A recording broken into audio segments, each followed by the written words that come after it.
Best intro on Mixer. Let's go! This is your chance to spam, guys. Hashtag we are infinite. Go. Get those levels.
What's going on, guys? All right, hold the read or the intro hype or whatever. We're good. We got this. Yes. My hand is like off the screen. All right. Too hot. All right, we're good. Psst. Pause. Welcome in, everybody. How we doing? How's everybody living today? All right, so I got no signal up here. So give me 1 second so I can pull up a video that I wanted to share with you guys that I forgot to do before we got to this point. Let's get this there. All right. Boom. All right. Now, before I get too far, let me pause this music. I want you guys to watch this because this is kind of what we're talking about today. And I posted this on our Facebook. Yep, we're going to talk about entitlement. That is the thing that we're talking about today. We're here like actually with a purpose. This isn't just me ranting and raving and going crazy. I know, like I'm a little weird. What the hell? Oh, toucans. All right, I see what's going on here. Guest logos, boom, done. All right. So, yeah, thank you. Appreciate that.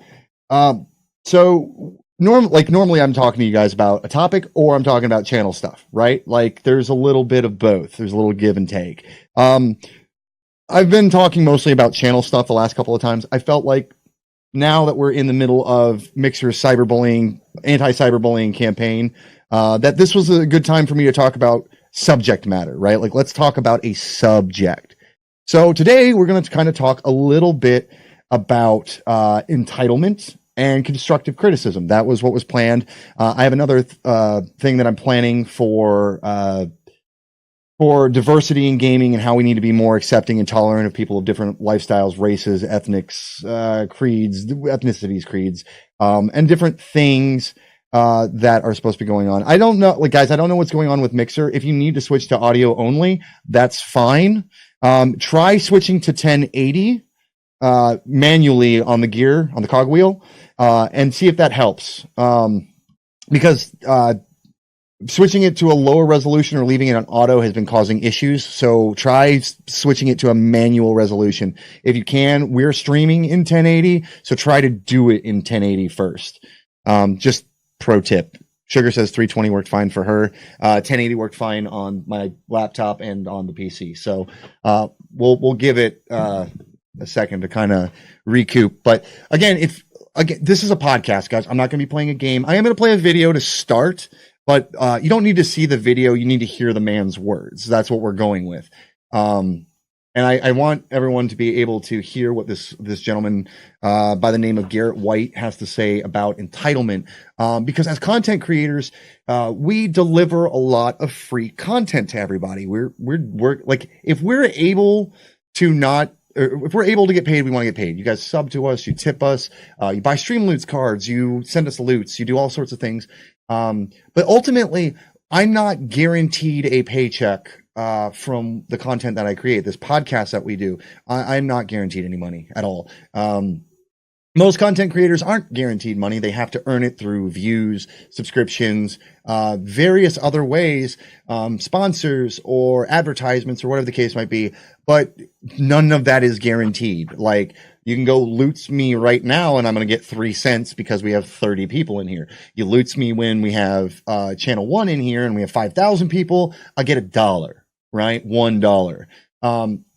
You know, every month we have, well, and we've been pretty open about the amount of money that we make. You know, we make about, $750 to $1,000 every month, on the Sparks program. We make about, $250 every month on subscriptions. We make, $50 a month on loots. So, you know, I'm open with you guys because I want you guys to kind of understand what getting into streaming for money means. But ultimately we are selling product now, right? Like, we're selling merchandise. We're selling our subscription services, and whether that's, you know, Stream Loots cards, or whether that's, you know, even having a stream avatar on the bottom of the screen when we're playing games, or if it's subs only chats or giveaways, we are honestly always selling you something. Every streamer is when they get to a certain point, right? Like, all right, now I'm advertising for Lucid Sound. I want you guys to buy their headphones because not only do they pay me, but they're also an awesome headphone, right? Like, I don't sell you guys crap products if I don't believe in them, period. That's my social responsibility. However, right, there are certain people out in communities. Well, I thought I accepted it. I'll go check on the website, but thank you, Trey. It shows as accepted, but okay, I'll fix it. I will fix it. Thank you for reminding me. Sugar, can you make a note that I need to look at PayPal after I'm done streaming? Okay, yeah, well, I'll do it tonight. I'll handle it tonight. So one of the things that certain people do, and you'll notice this particularly in YouTube comments or on Twitter threads, where the internet can be incredibly toxic. Why didn't you put out a new episode of Crossing the Line this week? Right? You know, I expect you to be able to produce content for me at this rate, at this period. I don't care that you have a personal life. My entertainment, you dance for me, do what I want because I expect free stuff. And entitlement is a very real thing, right? And we're going to talk a little bit about why people are more entitled. And this isn't a millennial conversation, guys. This isn't me going to be bagging. I am a millennial, right? I'm on the front end of it. I'm like the first part of the millennial generation, but I don't think that anybody gets anything that they don't earn, right? You have to work for it. Now, what you actually feel like you've earned and what the world feels like you've earned are two very different things, right? What you expect and what the world expects are two very different things, right? So I'm going to let Garrett kind of talk here for a second about what entitlement actually means. And probably a good thing I switched to 18 plus because he drops a couple of F-bombs.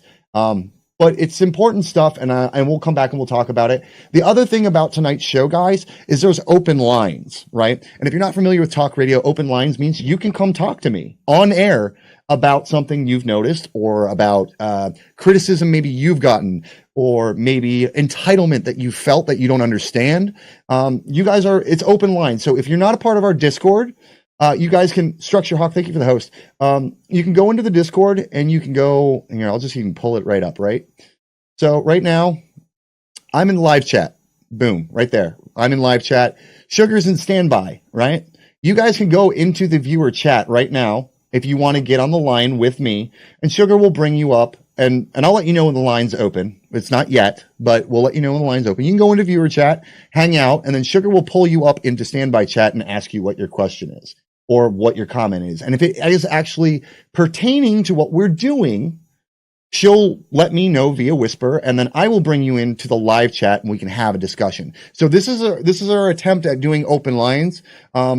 We don't always do it. So this is an opportunity for you guys to get on the phone and kind of come talk to us, right? Come talk to me, come talk to Sugar, and we'll talk about the issues that you want to do.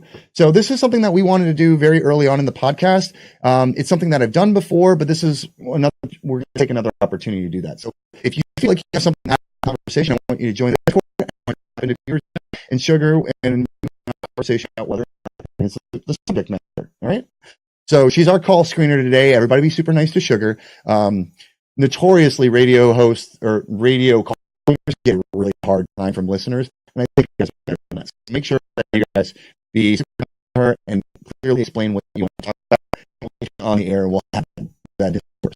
We'll do that after I get through the content. Think of this like if anybody watches John Oliver's Last Week Tonight, it's kind of like this is going to be the presentation, but instead of the show just ending, we're going to open it up to you guys, and we can have some discourse. So we'll go from there. Kakarot, what's up, dude? So let's watch this video, and we will come back and talk after the 2 minutes of it are over.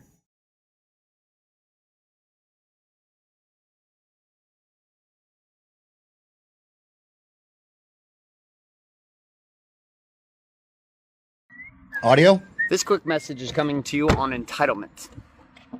Boom. All right, there's a guy named Gavin in Ireland. Gavin, you inspired this message this morning, so thank you, Gavin Bruce. So what do I mean by entitlement? Here's the thing that blows my mind. I have people who invest $50,000 to $100,000 a year to hear my perspective and customize to match their goals in getting what they want in business and in life, right?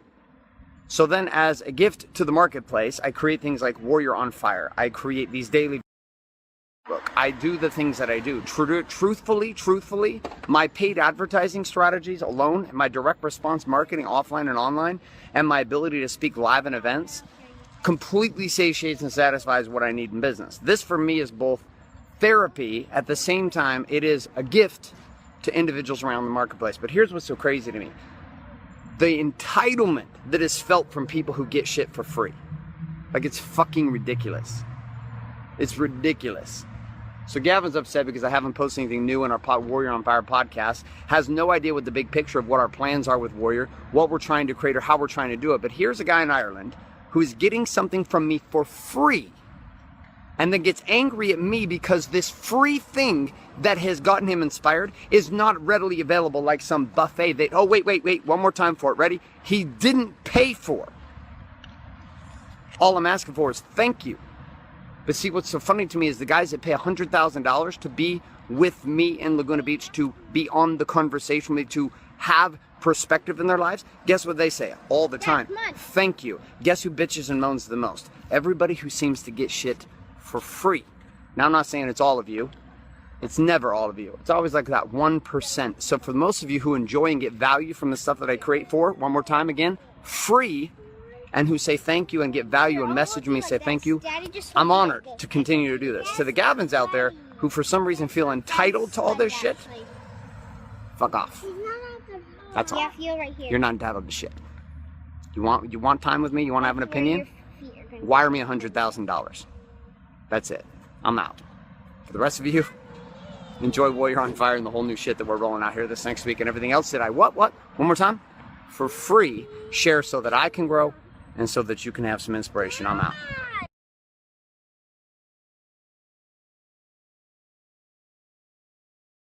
Kepler has been the most productive spacecraft in detecting exoplanets. All right. So while we're getting back over here, there we go. There's a little bit. I'm just gonna put a blank tab up here just so we have something in the background. We'll figure this out. So the message is true, right? Like, a lot of us put a lot of effort and time, right? Like what we're doing right here with this podcast, it's free, right? What Troy and Gene and Sugar and all of these fine streamers that are in here, it is essentially free. You can choose to make a contribution. This is why certain things happen, right? Like we give things to the people who pay, things like perks. We have investor meetings with people who spend a lot of money. We have moderator meetings because let's be real. You guys who are moderators are working a job for next to nothing, right? Like your value, your opinion is valuable. Now, the people, the Gavins of the world, as Garrett said, the Gavins of the world who demand free stuff. And I'm going to break down a little bit of all the stuff that is free for you guys, right? And why things have kind of changed, right? Why people feel so entitled. That way, when you're addressing someone who is feeling entitled, you know how to deal with them. Now, part of entitlement and part of what is going on is criticism, right? We all get it. Like, your channel is not up to snuff. You're not streaming enough. You're not.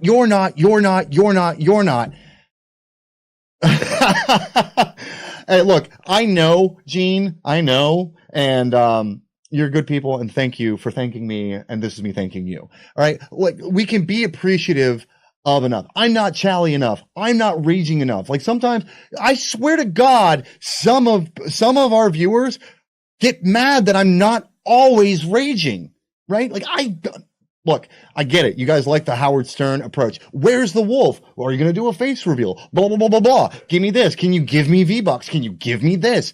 I had someone yesterday, while I'm co-streaming with Sugar and Lucky Shots, right? We're doing this $150 cash or gift card giveaway.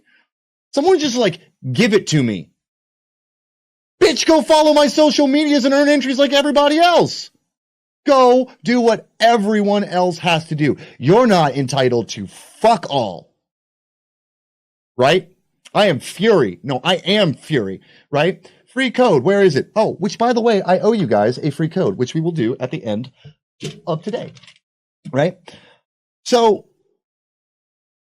do something for free, earn something. Like, you don't have to do anything. Like Nomad's pointing out, you don't have to do anything other than go to a link and follow other links to get entries for a chance to win, right? You're not guaranteed to win this giveaway.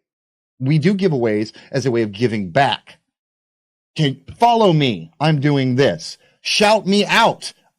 I'm a streamer, right? Like, you earn all of these fucking things. Add me on Epic. No, bitch. Here's how it works, right? Like, you want me to be your friend on Epic? Put a little legwork in, right? Add me, and I add everybody back. Blanket. That's just how it is. Blanket, right? I don't ask you for your sparks because I want to make the money. Like, we're trying to do a service here, and I ask, hey, like, let's get us to 15 million because we're busting our fucking balls here for $150 a week. You know, that's why it's asked for. Like, that's why I ask you guys for sparks. We want to continue to do this, right? And you guys want to play games. You guys want to interact. You want to do X, Y, and Z, and we want to give that to you, but we have to be able to have the time and the resources to develop those things for you, right? There are some things I'm willing to do for free, right? Today's an excellent example. I had an issue with a person, and we had an hour and a half conversation about said issue and about how that person can better themselves. I didn't have to do that. I don't want to do that. Like, I'm willing to do that because it makes the community better. It makes all of us better people.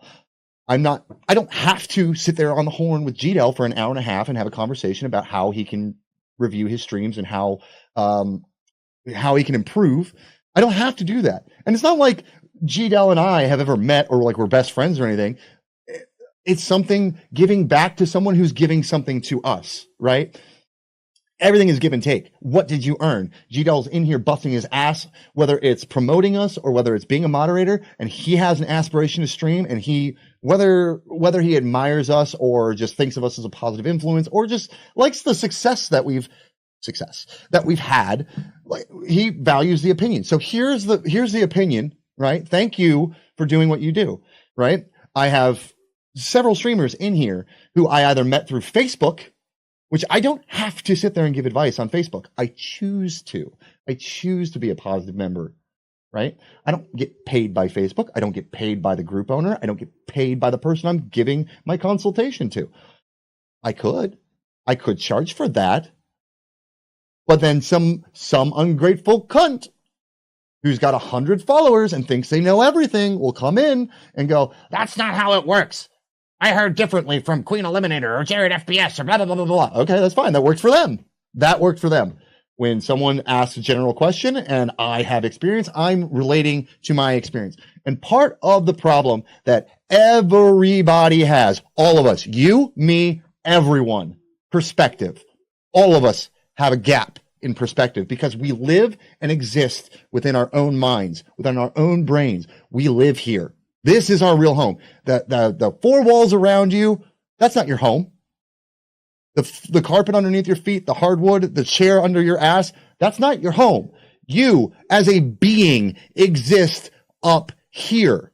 You are your brain. The rest of this is just a shell. Everything happens up here. It is important to be able to step outside of your own understanding of the world to gain perspective.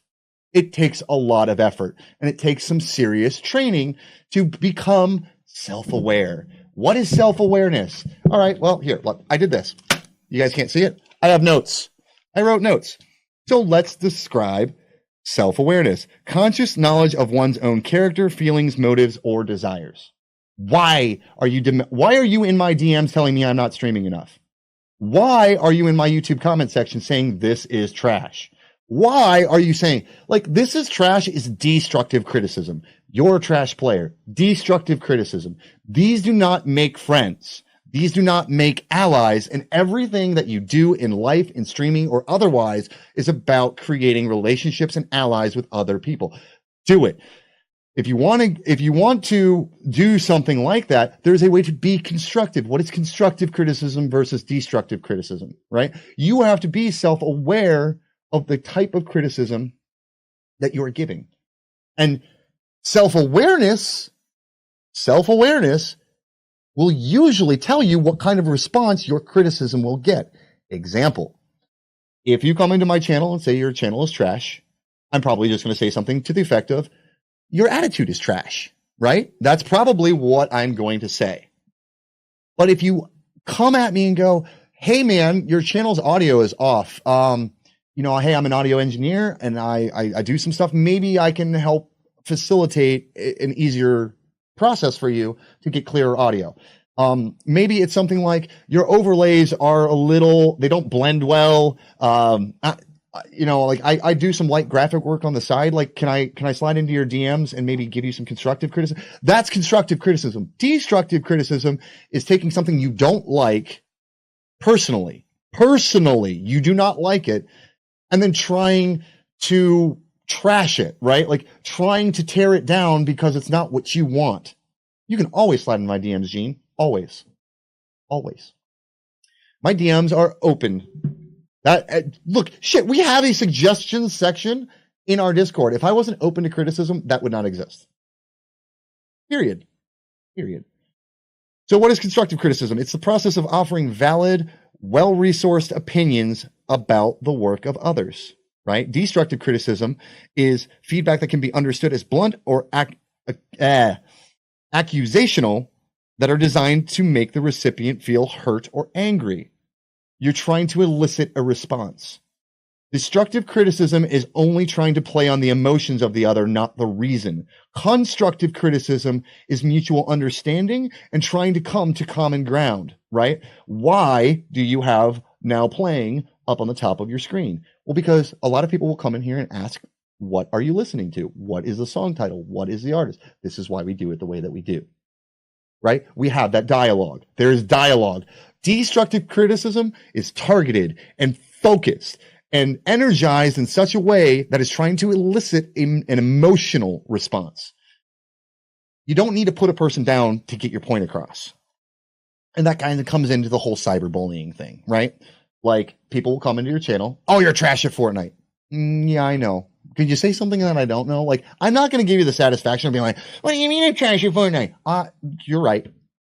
Now what? Now what is your You're going to leave. You're going to leave because I didn't play into you. That's how it works. That you don't need to be a negative Nancy to get a point across. Like, you know what? We have a lot of really good and talented Fortnite players in our community. You know what they do? Bro, you're building right now. Whew. All right. Have you tried this? Have you tried staggering? Have you tried using both of your fingers up on top of the controller, right? Like, I play like this. I switch. So a constructive criticism would be, have you tried training yourself to play like this so you're a little bit more responsive?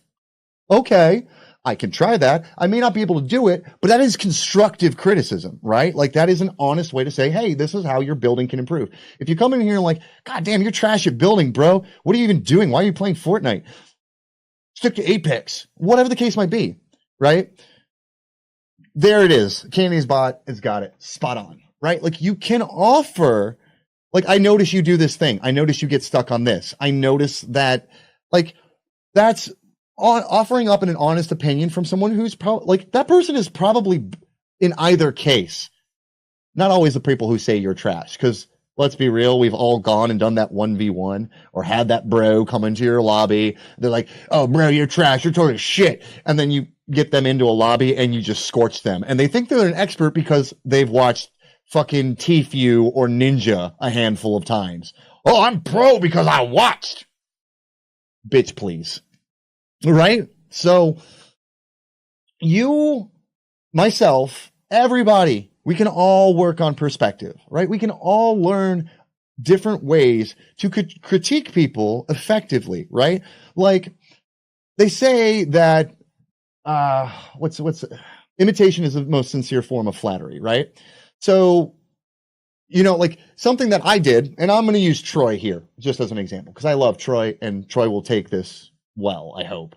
I stole an idea from Troy. I did. I loved the silhouette that he uses for 2King Gaming's logo, right? I love that silhouette. So, but I do think that it's a little flat, right? Like the way that it's designed is a little flat. So rather than going, oh man, your logo is garbage, right? Like I'm not going to do that. What I did was I borrowed it. I borrowed the idea. I straight up did. And the We Are Infinite stream team, you can if you want to. It's just going to be a little while, like before I start taking callers. So it's up to you. What I did for the stream team was I kind of improved on the method, right? Like I got a little different silhouette and I'm still working on the photo, but I wanted to kind of change it and compound it. And honestly, if Troy likes it, he can use it for his channel. But I'm letting him know, hey, look, I loved your idea. I think that it can be improved on this way and that we can use it, right? We can use it in a kind of brighter, glowier kind of way. And when I'm finished with that project, I'll go to Troy and go, hey, I kind of used your idea and I like this. And this is the stuff that I kind of changed and improved on. And what do you think? I value his opinion, right? Yeah, I know, straight stole it. But it's a good, like, from the core concept of it, like, I like that you have it kind of like generic figures, right? Like they're all like just kind of generic figures. I wanted to, like, because we're a team, make it individual. Everybody kind of gets to pick their silhouette and then add like a little glow so it stands out in the foreground as opposed to kind of blending into the background, because I want those silhouettes to not necessarily be the character. Plus you got a bunch of different blending art styles. It could look really trashy, but the silhouette idea is really good because we get that outline of individuality. We still get to stand out uniquely, but we stand as a front. So you may not have permission to do that. You can get Nomad to correct you. Let me just go. I'm going to move it and handle that for you real quick. I don't know if you're manually muted or it doesn't show server mute. So you're just muted, but I moved Blaze in for you. Nomad, if you're listening, if you can go make sure Sugar has permissions to move people around a different chat, that would be really appreciated. So that's constructive criticism. Hey, so Kenna, how you been, dude? Destructive criticism, again, is just tearing somebody down because you don't like what they're doing, and that doesn't need to be a thing, right? We on the internet are notorious for doing destructive criticism. And whether it's us or, like, perfect example would be like Facebook threads, right? We've all been in those Facebook arguments where nobody's mind is going to change, but we're sitting there tearing the other person down instead of trying to reason with them. I can't believe that you would accept our current president as your president because he is a shitbag. Well, that doesn't raise any valid points, right? But if I come to you and say, hey, the trade war that we're having with China is ineffective for the following reasons. It's impacting thousands of Americans, thousands of jobs, et cetera, et cetera, et cetera. We can have a discourse, right? We are missing civil discourse as a society. And that's one of the things that during my tirade rant that I was trying to get to, and I again, and admittedly, a little tipsy to convey that idea effectively. But now that we're having this honest discussion, like, we can be constructive. Yes, a little. So in order to be constructive, we have to be willing to make changes within ourselves. How do you get to that? Right? You can try to have this discourse, but some won't engage. That's fine. You'll know, right? Again, this goes back to self-awareness, right? All of these things are interconnected, right? Entitlement of opinion. My opinion is my opinion and I'm entitled to it, right? You are entitled to your opinion. It's your brain. But the second you put your opinion out on public display, you have opened yourself up for public scrutiny.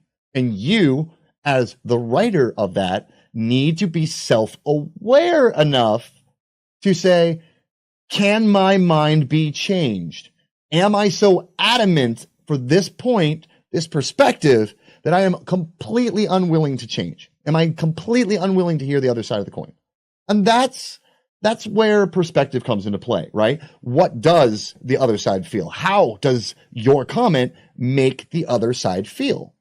If you are trying to convey the idea that you no longer wish to be a part of a community, but you say it in such a way that is threatening or negative, hey, Squeege, what's up? Or just generally aggressive, right? If you're super aggressive about your opinion, how is it going to be received by the person? Again, constructive versus destructive criticism. In order to be and look, let's just call it what it is. You want to be a community leader. You want to be a streamer. Hey, news for you. You're a streamer. You're a community leader. Fun fact.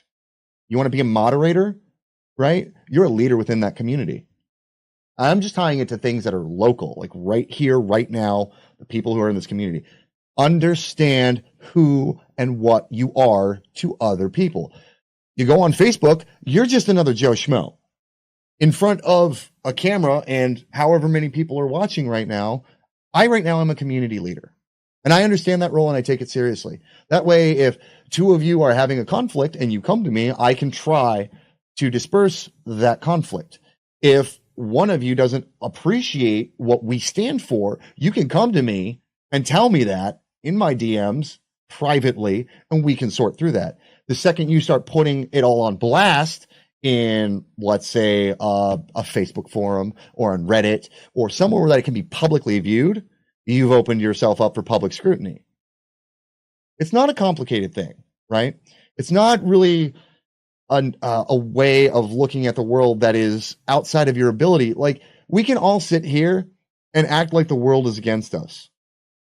What did I do to the feed? I did nothing to the feed, Draco. Try switching it manually to 1080 in the gear wheel at the bottom.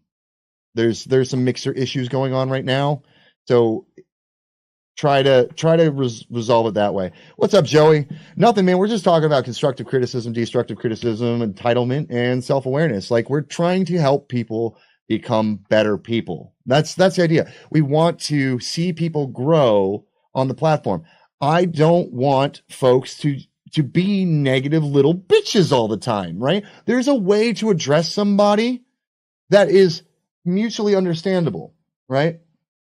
And that comes into being aware of who you are and being aware of how you're presenting things. That is one thing that I cannot convey enough. The way that you present yourself. And guys, understand that you might write a text in a certain way. You might mean a certain thing, but in text, there is no tone, right? So when I have an issue with somebody, like if I have to address somebody from a position of authority, or if I have to address somebody from a perspective of conflict resolution, I don't like to do that over text. I hate it because you never, yep. And Joey, I'm not going to lie to you, man. Part of the conversation that we had this weekend, in addition to some other stuff that I'm going through right now myself, is, and also with everything that Mixer is doing for cyberbullying this month and internet activity, like how you interact on the internet, like we're trying to tie all of these things together so that people can be better versions of themselves. Nobody's asking you guys to change, right? Fundamentally who you are. I'm not asking you to change your values. I'm not asking you to change who you are as a person. All I'm asking is, when you're in that moment, and we'll talk about this too, when you're in that moment, you have to step outside and gain perspective. You have to go past your own emotions, right? It's easy. It is so easy to react. We all do it. We live in instant culture. We do. We live in a culture that demands instant access to everything, right? And it takes a bigger person to admit that, Joey. It takes a bigger person to admit that. And kudos to you for recognizing that. And I know some people are just joining us. We are going to have open lines at the end of my I guess you would call this presentation. We're going to have open lines. If you guys want to hop on in the Discord and talk on the air with me about maybe something you've experienced or maybe a way that if you are big enough, and I'm going to challenge all of you, if you're big enough to come on the air and own something that you fucked up and how you could have done it differently, you have the opportunity here to teach everybody else a lesson. So I encourage you to do that. That is totally okay.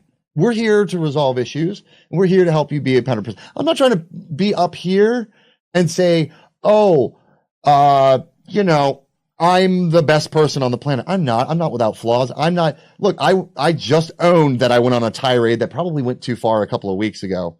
Spooderman, absolutely not. A nice attempt, but you can ban that dude from my channel. We don't allow those racial things in this channel. Right? Come back when you're not a racist piece of crap. Bye. And for those of you guys who didn't understand what he wrote or didn't see it because the mods got it, let's just say it was an N-bomb. I do not have a patience or tolerance for anyone like that, right? Keep your racism at home. We preach tolerance and acceptance here, period, right? This is part of what we're talking about, right? This is part of what we're talking about. Like being able to come in and be a decent human being, being able to offer constructive criticism, being self-aware and have the perspective to convey thoughts and ideas to other people. When you can come back and have some perspective and understand that attempt at a racial slur negatively impacts other people in a community, then you can come back and have a conversation with me. No, I'm also reading the chat, right? Like I will look at the camera, I talk to the chat, I look at the camera, I talk to the chat. Like it's kind of a bouncing back and forth. I want to make sure that I'm active on the chat and the chat's not right in front of me. I could do that and just be like, here's a window into hell and blah, blah, blah, blah, blah. And I could look down and read and look down and read. I also like my side profile. I think this is my good side. So that's what you get.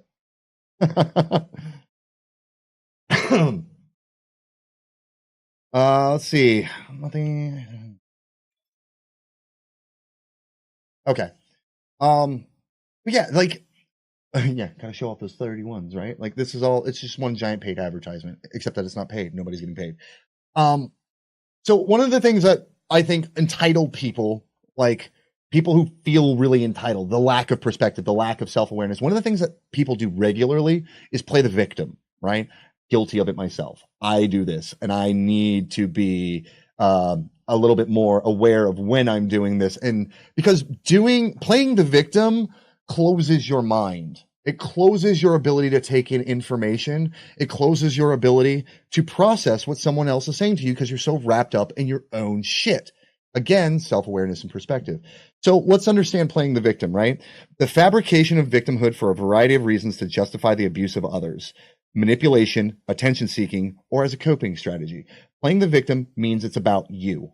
When you are having a dialogue with another person, it is about both of you. It is about 2 people or 3 people or whatever. It could be a group. It could be a stream team. It could be a number of your guild on WoW. Like it could be a number of things.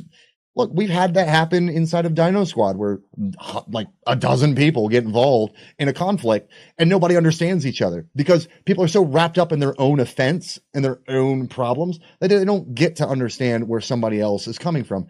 Example being that racist guy, I probably shouldn't have banned him, right? I probably should have just been like, dude, that's not cool. Like time out for a while. But I let my emotions take control there and go, I'm not dealing with racist crap right now. You guys caught me just now, not being open-minded enough for that. Right. So that's on me and I'm owning that and I will do better the next time I'm learning. Right. So we can all grow as long as I had the presence of mind just now to step outside of what I normally do and go, I may have made a mistake there. I had an opportunity to educate somebody and I failed. So if you're in this channel and you're still banned, I hope you took something from that. I'm not apologizing because your comment was unworthy. However, I hope you learn from this. Now, let's talk about a little bit about self-awareness, right? Like, how do you become self-aware? What tools can you use to become a little bit more aware of your perspective and the perspective of other people, right? Like, self-awareness is knowing what you are and what you are about. Perspective is understanding what other people are about. And it takes both of those items to have honest, constructive dialogue, right? It takes both of those. And in order for us to improve, look, we formed the We Are Infinite stream team to improve the quality of interactions on the internet. The whole reason I went off on that giant tirade a couple weeks ago was I don't think it's fair, but that's a different subject matter for a different day. Thank you, Turner. We'll see you later. It's tough because it's a cultural word. I think it's unfair to have the expectation that you can say it and others can't, right? I think the concept of that needs to be reworked, but that's my personal opinion. I'm not a black person who receives that in a negative connotation, right? So like, who am I to say that word can be used by one and not by the other? I just think that anytime you have a double standard like that, it's a bad thing. So dialogue needs to be opened, but I don't know how you begin to open that dialogue because it is such a sensitive word. And it is such a prominent word culturally. It's tough, right? It's a really, really hard thing to manage. So let's talk about self-awareness, right? Being self-aware.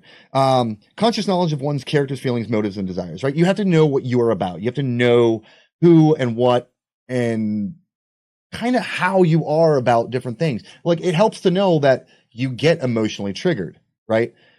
Yeah, there are trigger words. Zombie, thank you for the follow. There are trigger words for everybody. Like, Joey, I'm actually gonna blow you up a little bit because it applies. If you don't mind, I'm gonna wait for you to say you don't mind, right? Okay, cool. So like, cancer is a really, really bad word for some people, right? And Joey's having this problem using the word cancerous, right? He didn't call somebody a cancer. He said that their attitude was cancerous, but cancer itself has its own connotation. We had a viewer about a year ago who was going through cancer and who hated when people would say, oh, Overwatch is cancer, Fortnite is cancer, miniguns are cancer, rocket launchers are cancer. Like that, it shouldn't be used in that context because it is a very serious disease. And you never know who is in your chat or who is in your life that may have some sensitivity to that particular word. So it's hard to manage that, right? You have to kind of experience it to understand. Well, I can see, like, if you call something a cancer, for somebody who's got brain cancer or lung cancer, you don't really, to them, right? You don't understand what cancer really feels like, what the arduous journey of cancer is like. You don't get it. If you never had it, you don't get it. And if you've had it, you probably don't use that word that way. I'm willing to bet. So again, it's a matter of perspective and trying to well, why would they be offended? Why is the words that came out of my mouth bothering them? Right. And look, I get it. Right. So we try to avoid it. Right. But I think in the context in which Joey used it, cancerous, right, is to describe something that is degrading at a rapid rate. Right. You're saying that this particular element of society, of community, of culture, it has a rapidly degrading impact on the thing that it's affecting. Cancerous, to me, depending on application, is fine, right? Like, I understand because I'm not limited to basic English, right? Like, I have a robust vocabulary. My vernacular is on point. We have these conversations. I'm not as well spoken as Joey, Mr. Author over there, but I try to pride myself on language. Sugar gets on my shit all the time because I get on her shit about the way she words things all the time, because words have meanings. And although there are words that are synonymous with each other, doesn't mean that contextually they have the same meaning. And that's what Joey ran into, specifically what Joey ran into. They have similar meanings, but different context, and understanding the language that you are speaking helps fix a lot of that problem. Again, perspective and self-awareness go hand in hand with vernacular. How you choose to speak, what your lexicon is, has a lot to do with how you communicate with others. But you also have to be understanding of someone else's limitations, right? I can gauge someone's education level based on the conversations I have with them. That's not fair. That's judgy. But I also curtail my conversation so I can have the greatest impact in that conversation with them. I don't want to speak over their head. If you speak over their head, then they feel stupid. Once you make somebody feel stupid, they start reverting into themselves. And then once they revert into themselves, they've lost perspective. They've lost their self-awareness because now it's all about their emotional response. So try to consider your audience, right? Right. Well, there is, and there's resolution that can come from it, right? You can make the attempt, and whether they're receptive to that attempt or not is, you can make that last bastion, right? You can try that last hurrah to try and come to a mutual understanding. At that point, it's up to them to come outside of their emotional response. If they can't leave their emotional response behind to come to an understanding with you, right? And maybe sometimes it's just a matter of time. Sometimes they need time to cool. Like everybody's temper is different. Everybody's response to emotion is different. Like that's something I had to learn going through anger management, right? I went through anger management. I went through therapy to deal with suicidal tendencies. It took a lot of education and understanding to try and reach people in different ways. So always there's regular maintenance of that schedule. But yeah, I mean, you could have somebody like Gene is saying, as someone with a disability. You don't understand, like if you don't know that person very well, you don't necessarily understand their disability. Grimlock Prime is an excellent example of this. When you speak to Grimlock, like if you don't know Grimlock, he can come across as an asshole. I thought Grim was an asshole when I first met him. But then you get to understand a little bit about how his Tourette's works and how his triggers work. And you get to understand him as a person. He is such a fucking sweetheart. Right? You have to be willing to make that extra effort to understand. Being the bigger person is being the one willing to understand. That you may not come to a mutual understanding. What about when people attack you on social media, stream, ignore, stand for yourself? Okay. That's tough, right? Because then you get into the public realm, right? I can sit here and talk about like conflict resolution on a one-on-one basis. But I personally, and nobody else does, control social understanding, right? So you're having an issue with one person, right? Like this is the way it should be. Talk, we have a dialogue, right? The problem is when you have a blow up on social media or in your Discord, you start getting other people involved, right? And now there's a whole lot of discourse and who do you follow? How do you talk, right? How do you get into the middle of this? It's a complex math. Who do you listen to? I take improv classes and they teach us how to listen. Like we literally have to sit. One person sits in the middle, one person sits on the right side, one person sits on the left side. And both of them are talking to you about two completely different things. And again, when you get into social, right? When you get into social media, like you and that one person may be having a dialogue about the same thing. You guys have a mutual understanding, but other people throw their opinions in and they have no context of what's going on. So now you have a whole bunch of people, right? So drowning out all the noise and getting to the heart of the matter with the person is ultimately what matters, right? Now, whether or not you choose to engage that person after a social blow up is up to you because they've hurt your public relations, right? If they can't come to you and have that discourse one-on-one and they're trying to blast you out on public, that's a sign of pettiness. That's a sign of immaturity because these sorts of dialogues can happen. We can talk. I had to have a talk with a community member today. We had a conversation. Now, that person may or may not have tried to bring the public into it, and I stepped on it as quick as I could and said, this is how we handle things. You want to cut through bullshit? I want to cut through bullshit. So don't put more bullshit out over the airwaves and make me deal with X, Y, and Z when all I want to deal with is A and B, right? The subject at hand gets completely lost. Draco is spot on. There's so many times when you see online arguments where the original post is lost on everybody else who doesn't have context, right? Focus your context. It depends on the relationship you have with that person. If that person is meaningful to you, you'll have that dialogue, right? If your standing with them is equally important, they're willing to have that dialogue. Now, granted, again, it could come down to disability, understanding, complications in third parties, right? Like there's a third party involved and they start yakking in that person's ear. And now all of a sudden they're getting validation from somebody who's not even involved. Truthfully, once people start feeling validated, they hold on to those opinions a little bit harder. So it's hard to break through that other than just telling them, again, cutting through the bullshit and going, this is you and me, and I want to have this dialogue with you because you and your opinion hold value to me. And if I did something to offend you, first, let me say I'm sorry for that. That was not my intention. But we cannot have a dialogue if all of this other noise is going on.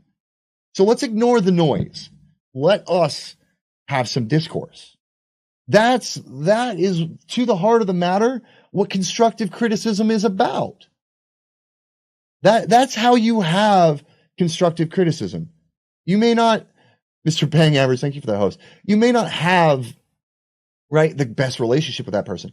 I actually told this story earlier. I have a very contentious relationship with another partner. I do, right? You believe it or not, I'm a hard-headed son of a bitch. We have a contentious relationship. But over time, we have healed that relationship enough to the point where we can sit down at an event where we're both partners, right? And we can have civil discourse. We may not like each other very much. We have burned some bridges with each other, but we can still have that dialogue for half an hour, like one-on-one.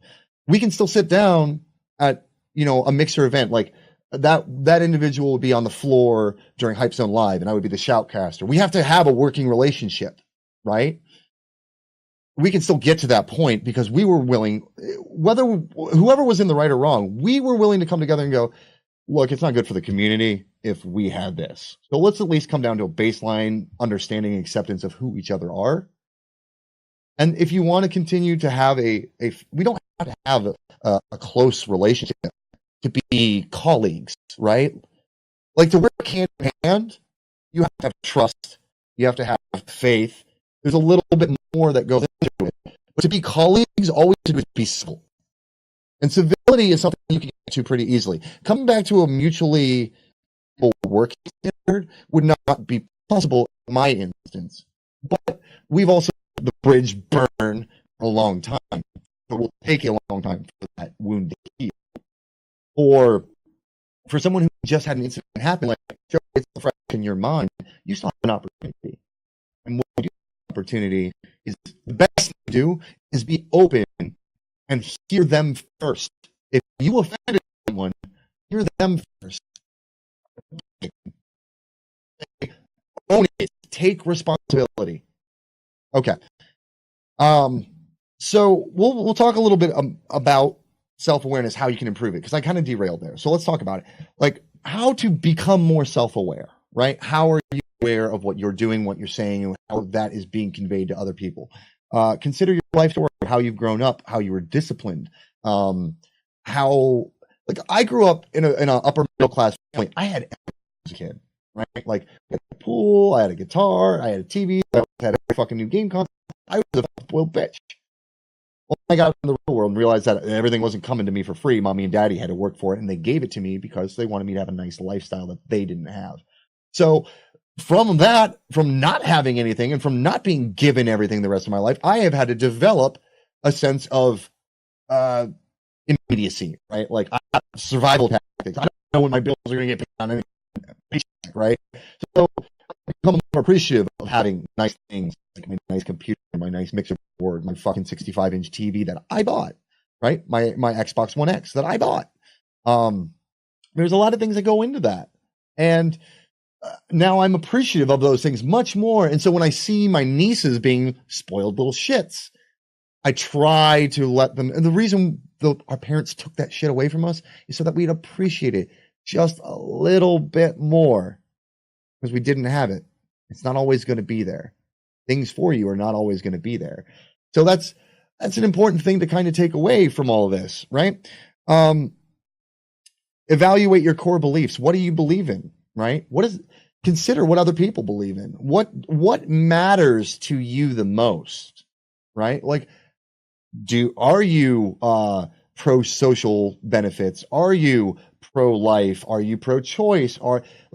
What core values do you hold? What means the most to you? I appreciate someone who can come to me honestly and have dialogue with me. I loathe when people circumvent the problem to other people and drag others into an issue that they are not a part of. That's not necessary. So if rather than complain when we're not as active in a particular week, just appreciate that when we're here, we're busting our ass to entertain you. And then when we need to go away to PAX or we need to take time for ourselves because we're sick or because, I just lost an uncle a couple months ago and I needed a mental health day to kind of wrap my brain around that. Appreciate that other people have circumstances that you don't fucking know about. That's part of having perspective, is considering that other people have other shit going on. Not hard. Just think that they may have other things going on. Seek honest feedback. To be self-aware, you have to be able to take criticism from the people closest to you. Troy has to listen to Beth and what she thinks about him, whether he likes it or not, right? You have to be able to listen to the people close to you because they're going to give you honest feedback. They know you the best. If they say you're a self-righteous cunt, take that to heart. They mean that. I'm not going to call you a self-righteous cunt if you're a nice person. Why are they saying that? Take that feedback and reflect. How do you ask other people for honest feedback? You ask them. You give to them what you expect in return.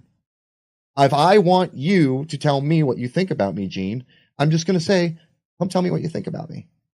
That's it. It is that simple, right? Come tell me what you think about me. And if you have to put the disclaimer on and be like, I'm not going to hold this against you, right? What you say may hurt me. You think I'm a thick boy? I'm not thick. Look, I'm skinny as hell. But you have to be able to say to them and give them the disclaimer, like, I'm not going to hold this against you. It may hurt me, but I'm not going to lord this over your head. That's an important thing. Don't lord it over their head. If you ask for honest feedback and they give it to you and then they lord it over your head, you'll never, ever, ever get honest feedback from them again. It's so hard to rebuild that. So you have to take that and take it into yourself and then do with it to improve in the ways that you think you can improve. Now, that's like how you improve it varies from situation to situation. There's no blanket statement.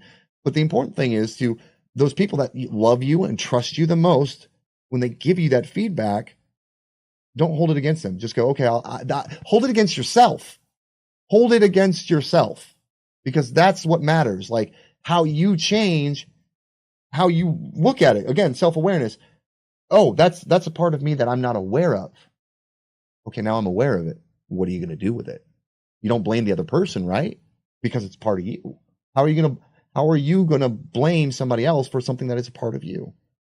So expect that honesty, but don't hold that honesty against other people. Right. It's a huge tool. Self-awareness itself is a huge tool. Again, taking responsibility for your shit. Like that's actually the next bullet point, is take responsibility for it. Own it. Make it part of you, right? If you feel bad because someone thinks you're a jerk, all right, well, maybe I can be less of a jerk. Maybe you don't care, right? Like there are certain things about like crossing the line. Crossing the line is crossing the line because I'm crossing literal lines. I'm trying to push your boundaries. It's also about breaking glass ceilings. People tell you that you're only going to go this far. No, fuck that. I'm going up. I don't care. I'm on the elevator. You ain't stopping me, right? So crossing the line to some degree, yes, I come across as a jerk, but I don't get to make the points that I'm making if I'm not a jerk. So I have to, and there are ways for me to finagle it. I could be like every pal PG-13 podcaster out there. That's just not my style. My style is to hit you with the point. That's why I'm crossing lines. That's why I'm pushing boundaries away from you. I need, when you do the giveaway, we're not doing a giveaway today, right? The Sparks giveaway starts tomorrow. There you can get our current $150 giveaway. You still should have a chat channel, right? Like you still can see the chat. So if you want to enter that giveaway, I'll put the link in there for you. Boom. There you go. Yeah. Don't underestimate what you can achieve, and don't underestimate your ability to change. Doesn't mean you're being a jerk on purpose for me. So I am a jerk. Let's be clear. I'm a jerk. I can be self-righteous. I can be intolerant of new concepts, which is something I'm constantly evolving and working on. But I can be a jerk, and I know that. I know that about me. I know that about a lot of people, right? Like you see your own people from time to time. The person that I don't get along with on Mixer, we're very much the same asshole. That's why we butt heads. It is what it is. But I do try to evaluate, like after we got a lot of negative feedback from the other podcast where I went on my rant, right? We got positive, right? We got positive feedback. We got negative feedback. And I have taken the negative feedback, right? One of my own moderators came to me with negative feedback about that night, and I took it to heart. And I explained the situation, and we tried to see if there was a different way that I could have handled things. That's me not being a jerk, right? Me not being I could just be like, crossing the line is all about me, my ego, and the way that I think things should be done. Well, one of my moderators had the let's be real, the testicular fortitude to step up to the streamer and say, you went too far. And I had the constitution to hear him out and say, I did? Okay. Where did I go too far? Please tell me, because I want to know. I want to improve so I can have better delivery in the future, because you're not the only one person who said I went too far. So how do I know when I've gone too far if no one's there to be honest with me? Now, mind you, this particular moderator is on the exact opposite end of a philosophical spectrum than me, is a religious person, is right-leaning, right? I am a non-religious, science-finding, left-leaning person. That is me. That's how I operate. This moderator, who I trust and I love and I adore, is on the polar opposite side of the spectrum. He's got a family. He's got kids. I'm a bachelor and I have no desire to have children, right? We could not be more opposite if we tried. However, we can still sit down and have civil discourse. We can have constructive criticism. And that's what the whole point of this is. You can enter the giveaway by following the link fixed. So just follow the link. There's a whole bunch of different entry methods. Some of it's like follow us on YouTube or Facebook or Twitter or whatever. Just go through and find all the different entryways and just make sure you click on all of them and follow the instructions. It's pretty easy. Just follow that link. That link right there is what you want. So my point is, like, yeah, I'm a jerk, but I'm a jerk you can talk to, and I'm pretty rational. If you can speak to me in a sense that doesn't come from a personal place, because if you make it about you, I'm going to buck back because, well, what's the difference between you versus me, right? Like, but if we can come to some sense of, well, for everybody's benefit, for society's benefit, for the community's benefit, for whatever the case might be, that's how you're going to get through to me. Like, how do I appeal to the greater good? Like, that's what I want to know. But if it's your ego versus my ego, I'm always going to choose my ego because it's my fucking show. You know? So, what if I crossed that boundary there where it was like, well, you impacted multiple people? Well, you may have lost some followers, right? And that's okay. You can be nervous, right? Like, I'm a very difficult person to approach. I get that. I can come across as caustic, abrasive. One thing I'm proud, I'm not toxic. Caustic just says that I'm rough around the edges, right? Like, I'm a little rough. But I'm not toxic. If you want to talk to me, I'm always open. I'm here to listen. Caustic, but not toxic. There's a little bit.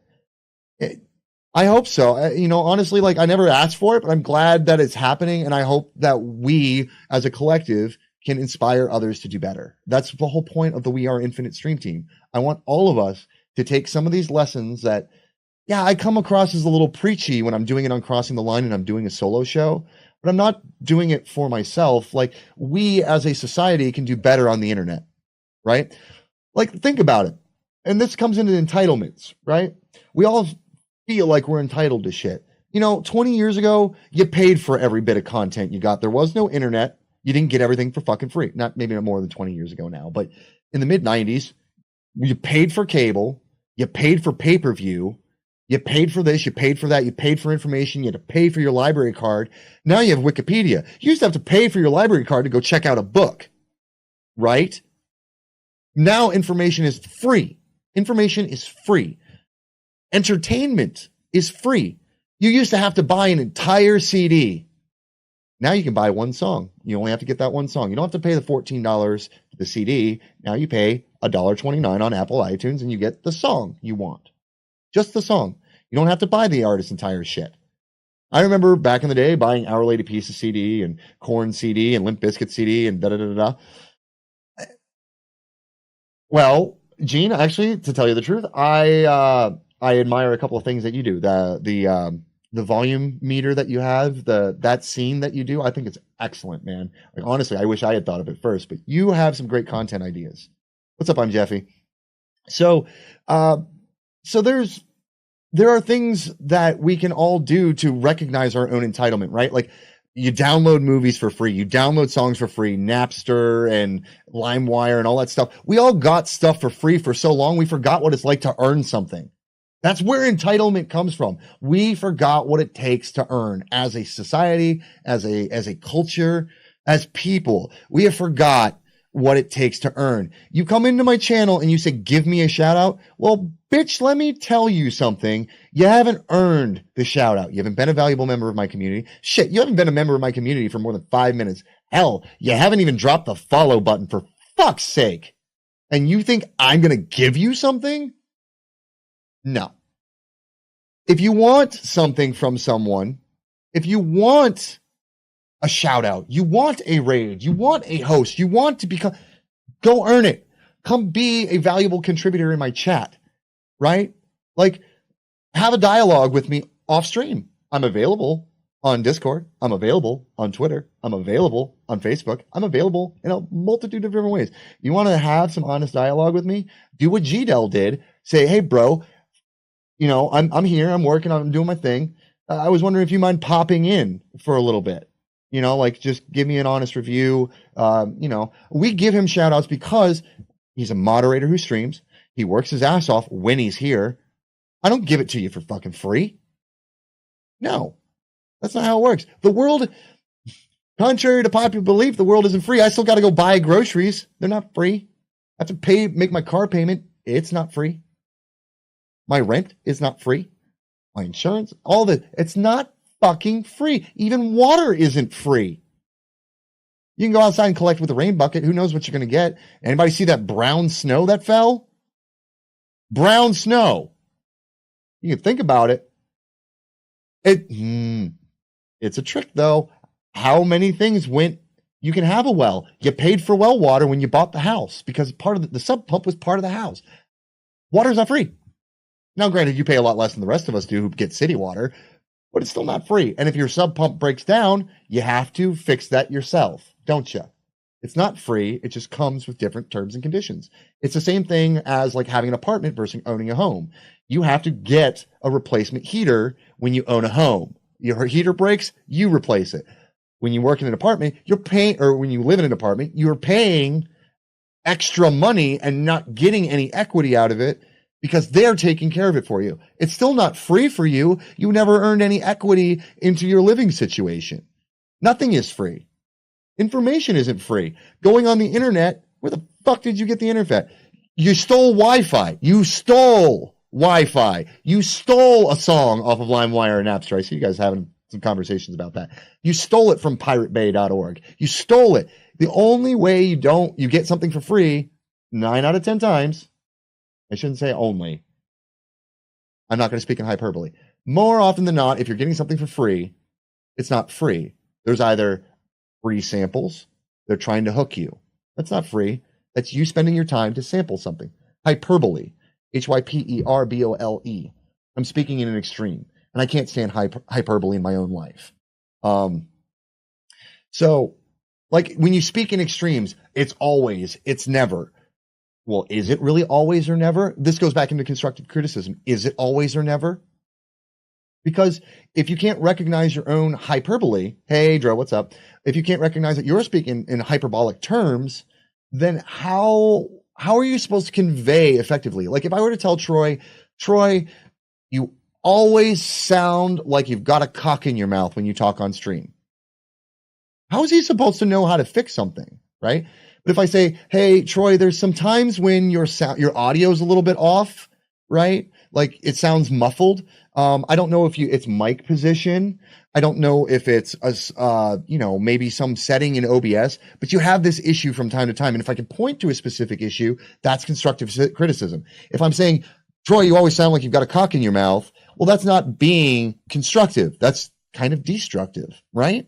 So, so there's some things that you can do like in your own speech pattern. I'm not going to sit there and go, Troy, take the dick out of your mouth. I'm going to go, hey, bro, this is how you can sound a little bit better, constructive versus destructive. Now, when we get into entitlement, those senses of entitlement make you convey your ideas in a certain way, right? Like, don't be a Gavin. Gavin is expecting content every week, and Gavin expects this because he likes it. He enjoyed the content, and he wants to experience it on a regular interval. Okay, Gavin, that is a fair expectation, because if that content is being delivered on a regimented way, it's understandable that you want your content delivered the same way all the time. If somebody takes a week off, well, you'd like to understand why. And the internet has empowered us to do that. Think about the way that game developers change their plans based on expectations. Now, this is where industry comes into play. Industry has enabled entitlement. Anthem was released far too fucking soon because the community felt entitled. Period. They demanded the game sooner than it was ready. And game developers bent to it. And that is enabling entitlement. Just stop pointing at the chat. Point at you. Don't enable entitlement. Don't do it. Because the second you enable entitlement, it validates them and it perpetuates it. Anybody not understand how that works? Because that is a key note. If you validate entitlement, you perpetuate it. Even if you're not an entitled person yourself, if you validate it, it will continue. So we, as a community, myself included, we need to change that. We need to stop letting people get away with entitlement. So I'm not going to give you a shout out just because you hit the follow button. Just because you click the button doesn't mean you've earned a shout out.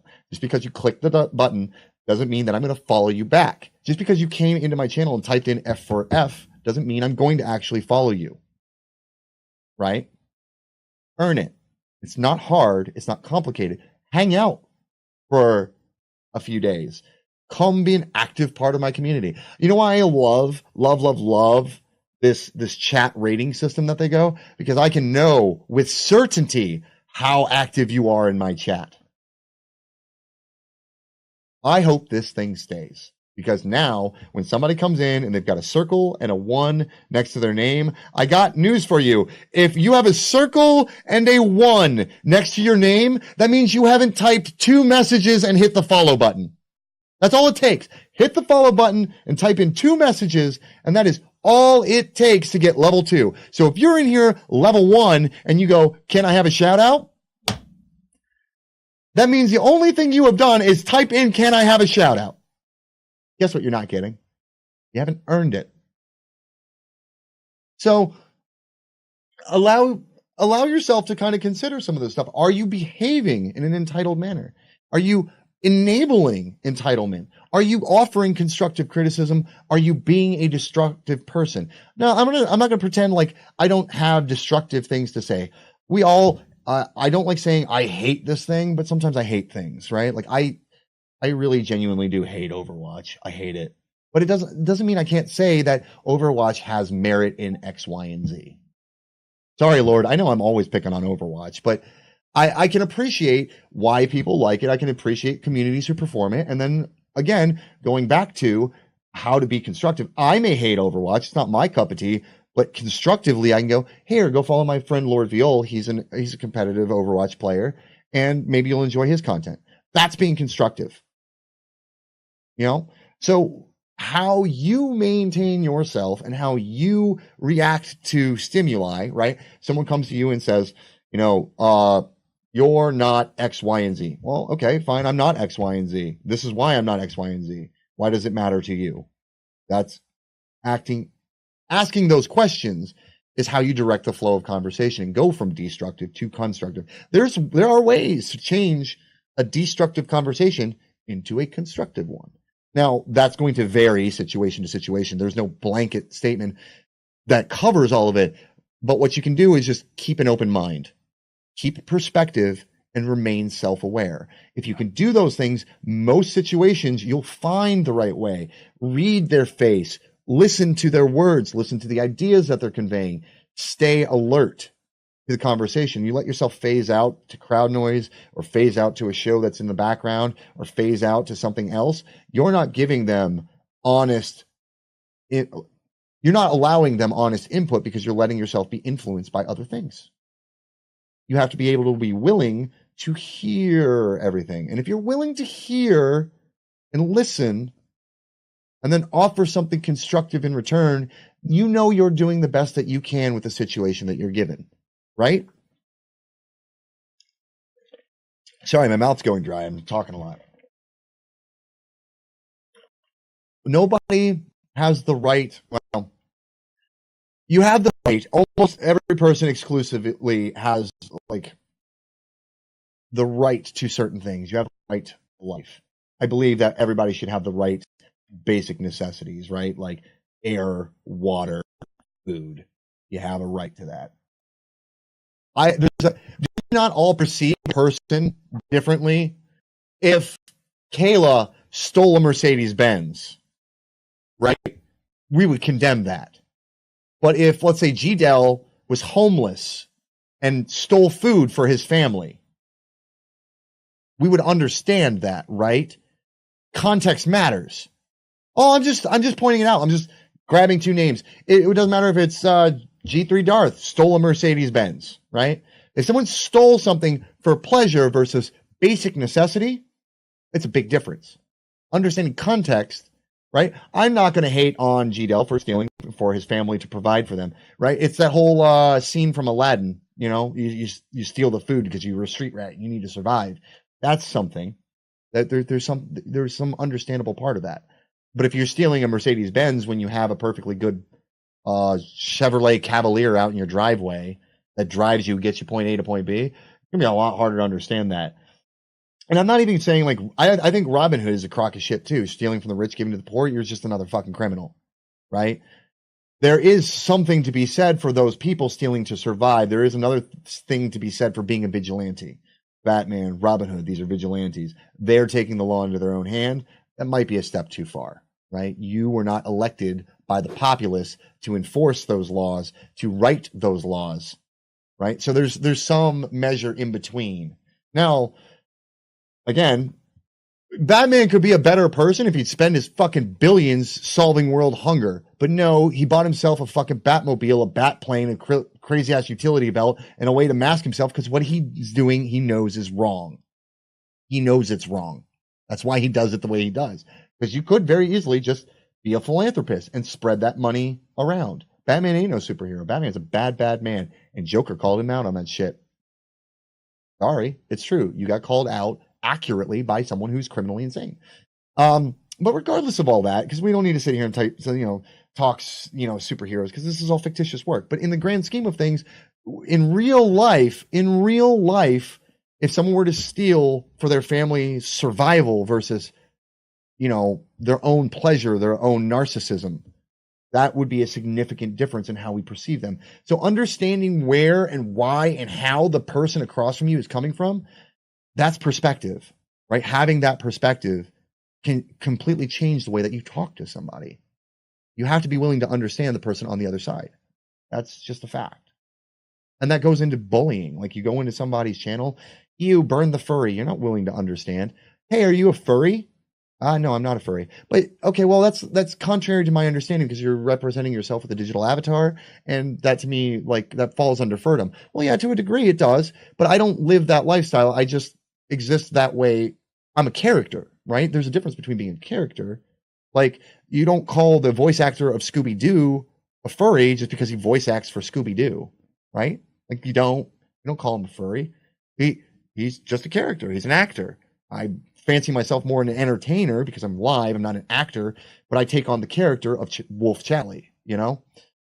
So, like, it's trying to help people understand where you're coming from. And I try to do that in a lot of different ways. But if someone is intolerant or ignorant, I don't have time to waste on that. Don't waste my time with your intolerance because you will be met with intolerance. And that's not necessarily the best way to live.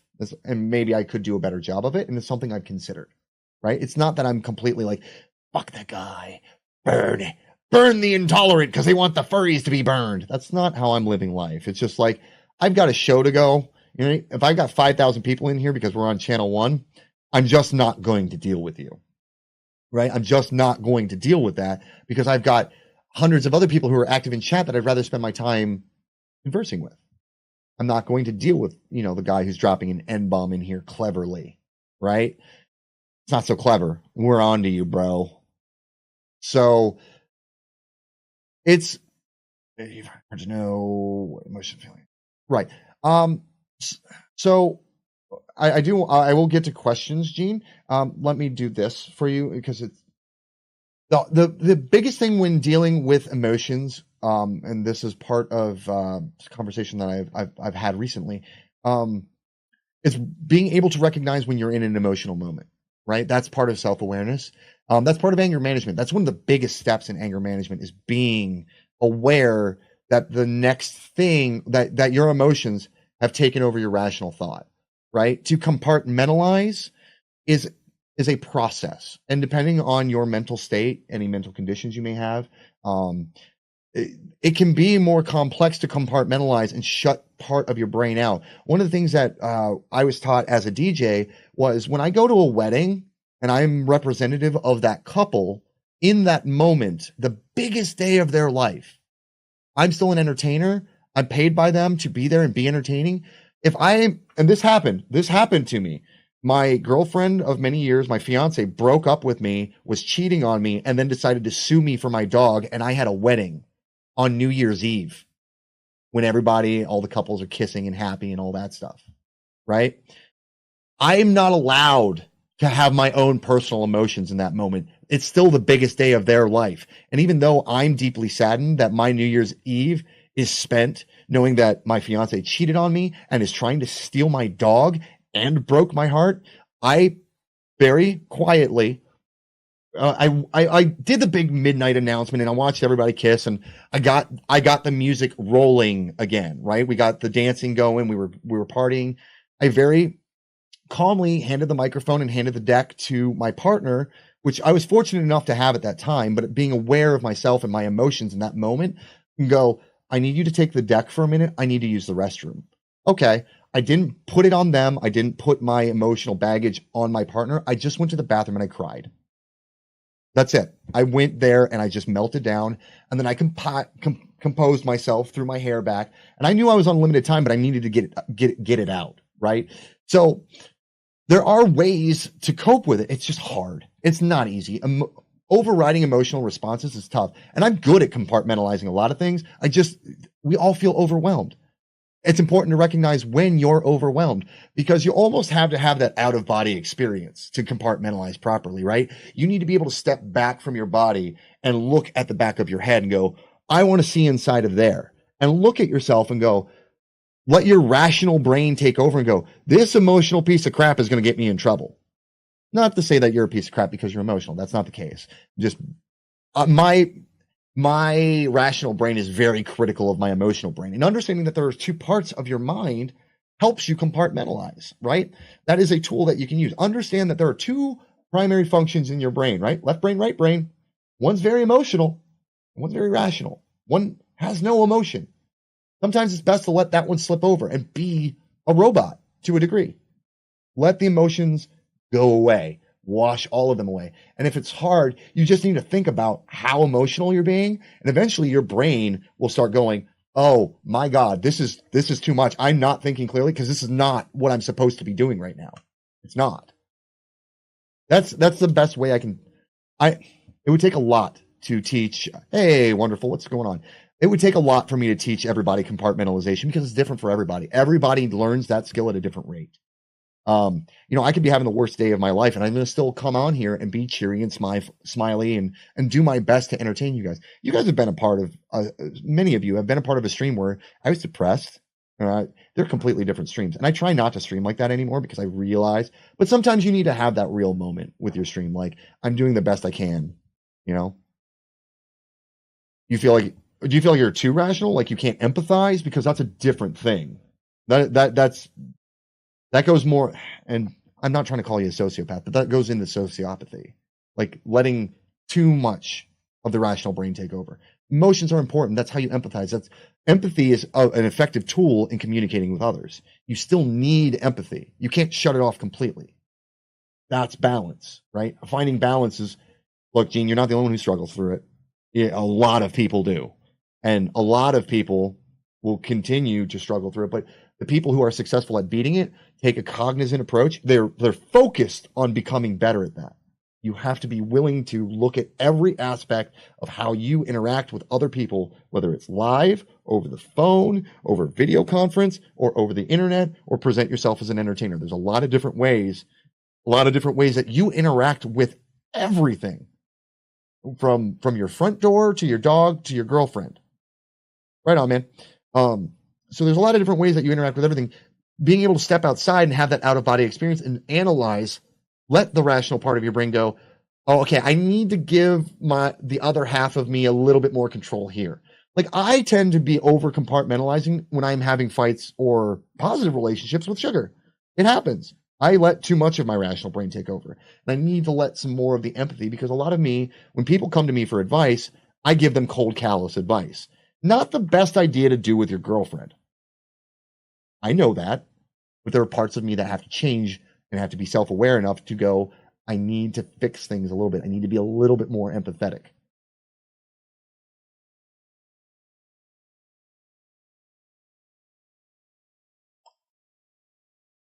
Whisper, I will open my DMs to you. We can have a phone conversation if you want. Just set something up with me, because that's a little bit more than I can tackle today. But I'm here for you. Seriously. Yeah, I mean, a lot of people are driven by emotion. It's not an easy thing. And I wasn't actually planning on kind of going down this road about like compartmentalization, and it's just kind of, we've led to this. Wait, what? Oh, faux, F-A-U-X, faux emotion. That's what you're looking for. Yeah, there's some degree of that. Like sometimes you just put on a happy face, right? We've all heard that expression. You just put on a happy face because it's expected of you, because you need to, because that's what society or the situation dictates. I do it all the time. I'm a professional entertainer. If I'm having a bad day, I have to put on faux happy and just be smiles and be the life of the party and be the person who can be the guest of honor or whatever the case might be, right? Like, I can get into that mode. I've been trained literally by these improv classes. Improv helped me a lot. And honest to God, I think everybody should take improv classes. It will teach you a lot about social interactions. So if you have the funds, or there's a class or a seminar or a workshop, and you can get some improv teaching, it will help you a lot. Yeah, who wants to watch? Exactly. But who wants to do conflict resolution with an angry person? Right? You're about to like handle conflict with another human. How are you going to be attacking at them and expect them to want to deal with you? Right? You have to put on a diplomatic face to handle conflict resolution, to handle criticism. So that's part of it, right? There's a lot of parallels that can be drawn. And if you're really willing to improve on yourself, look, we all have emotional response. There's some things that just cannot be beat. And I've been down those roads, right? Like the whole reason we do a suicide campaign is because some days I don't know what I'm doing with myself. But, again, having purpose, and that goes in, that's a whole different thing, but having purpose, having drive, and having knowledge is a lot of what keeps us all going, right? We have a general purpose in life. We have a knowledge base that keeps us informed and lets us form opinions about things. And then kind of taking all of that and taking context and putting it all into one convenient little place. No one's ever perfect. I mean, you could be freaking Commander Data, right? And you could be a complete freaking android, but you have no emotion, you have no empathy, you have no understanding, you just have facts. And that doesn't work in social relations. Conversely, being overly emotional tends to push people away, right? If you come at somebody angry, they're going to leave, right? They're not going to want to resolve conflict with an angry person. And you could be happy, right? And when somebody's super sad and they see that you're happy, sometimes they don't want to knock you down. Or when you're super sad and you come at somebody who's super happy, they don't want you to tear them down. So, yikes. So that's just a few things. I know it kind of derailed, but I hope that helped Gene. I don't know. This is just some stuff that I deal with. Now, I want to get into the last thing that I have notes for. Then I'm going to take a bathroom break, and then we'll take calls. All right? So if you guys have something you want to talk about, I know Blaze is standing by. We're going to get Blaze in here. But if anybody else wants to get in, we'll get you in. Because I want to talk to you guys. Like, that's kind of what we do. So there is a list here for an entitlement complex. I'm going to read the list. Very short, very simply. And if all of you hear these things, and I will pause in between each to allow you to reflect. Maybe you yourself fall into this. Maybe someone you know falls into this. Hopefully, it all helps you. And that's my goal. Like, is that you can realize your own entitlements, and then through realization of your own, you can help others improve on their entitlement, because we want to nip entitlement in the bud, right? Like, we want to form these communities of mutually understanding people. You don't have to be like-minded necessarily. Like I said, one of my favorite moderators, I don't know, I should say favorite, one of the people I know in real life who is also my moderator, the real person. Did I repost these points anywhere? No, but I suppose I could. I'll deal with it. Conveniently enough, yes, sure, why not? Do I repost the streams? Yes, these get posted to YouTube. I'm going to actually be posting a bunch of them tonight. I was thinking about doing a fight night stream. I'm not supposed to do these on Monday, but I'm actually thinking, like, I'm 3 weeks behind on Crossing the Line, and I should probably edit those and get those posted. So maybe I'll do that instead. And then, obviously we'll stream the rest of the week, but we'll kind of figure some stuff out. Maybe I'll just edit while I stream. I don't know. We'll figure something out. Okay. So let's, okay. That makes sense. This one will be up by tomorrow on YouTube. So if someone wants to drop the YouTube link, that'd be great. But usually when I do the topical things, I'm a little bit more pressed to get it uploaded. When I do kind of the free form, just talking about the channel and streaming in general, sometimes those take a little while because it's not technically an episode, but I'm just, I'll get into the creative process another day. So let's talk about it. Entitlement complex, right? The thing that all millennials are accused of. When did this whole thing start? Like, what whole thing start? Like, this heart thing start? What heart thing? What heart thing?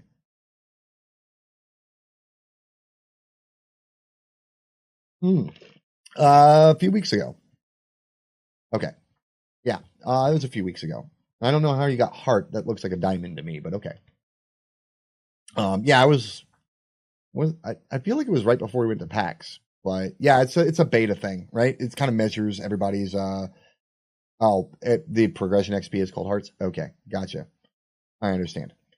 That's very convoluted considering there's a heart button on the follow, or a heart symbol on the follow. I don't like that. I'm going to talk to Mixer about that. There's my feedback for you guys. Don't call it hearts.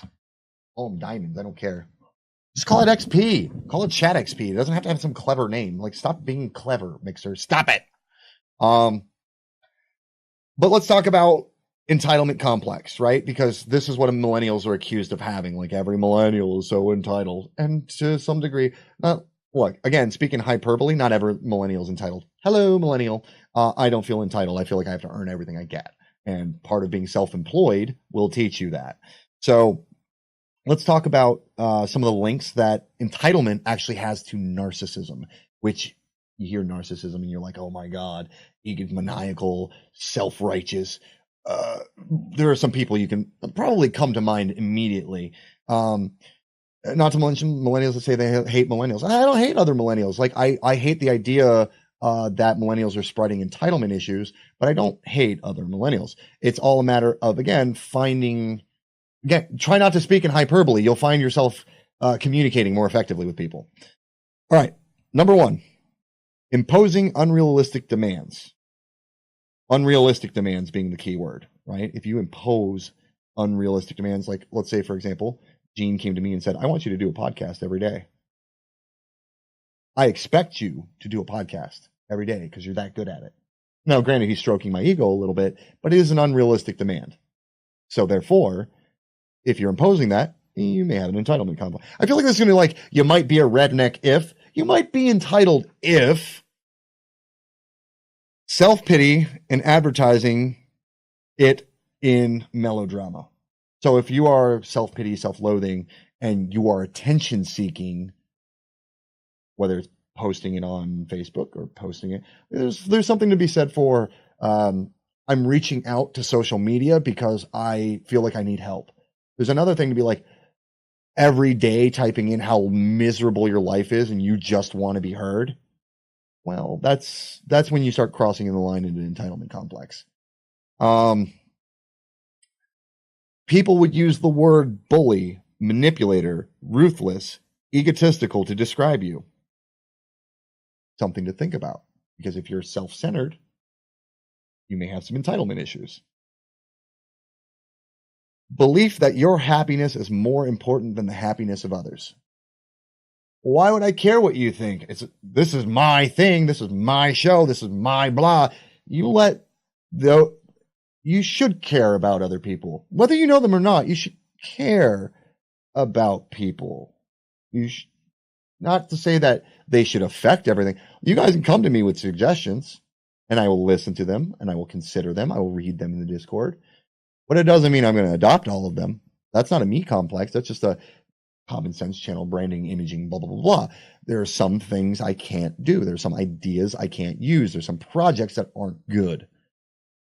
So try to understand that your ideas, your thoughts are not the end all be all. And because if you think that what you think is absolute, again, not only speaking in hyperbole, but you have an entitlement complex.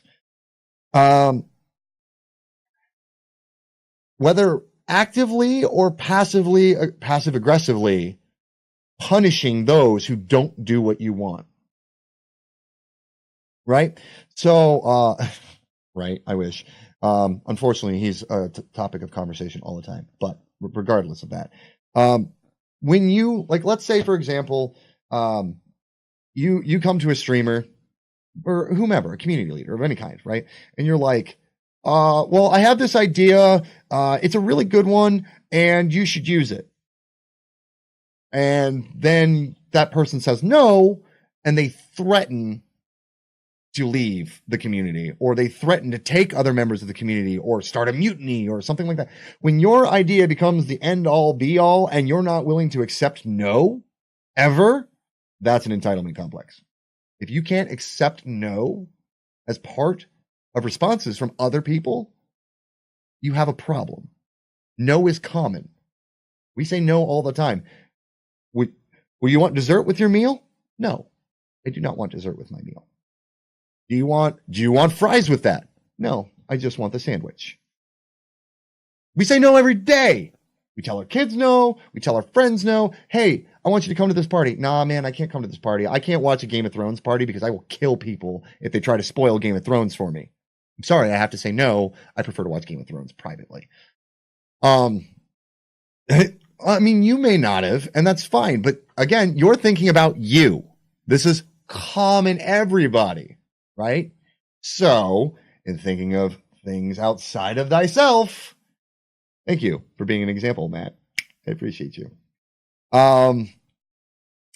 If you're willing to go to any lengths, including underhanded and or illegal ones for the sake of success, any means necessary. Now, there's some things any means necessary applies to, but not many.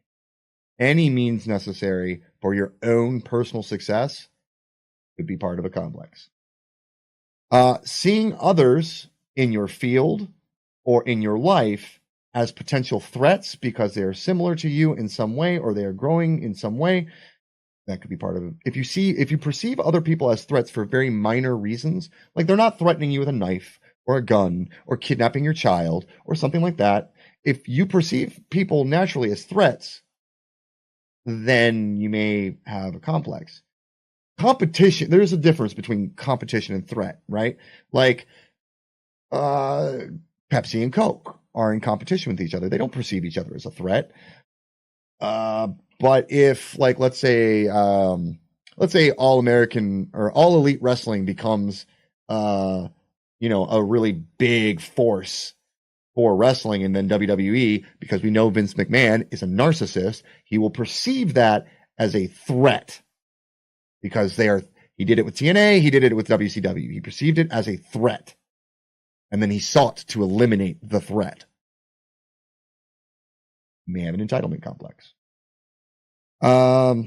Exhibiting double standards. I think that's enough. Like, if you are exhibiting double standards, like if you do not live by your own word, that just means you're always right? So, complex. If you look out for yourself almost 100% of the time, like if your bottom line base mode of operation is, how does this benefit me? I'm not saying, I'm just saying.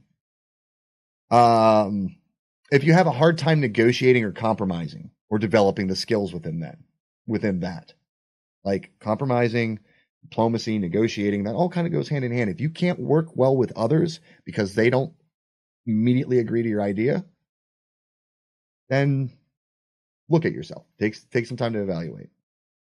A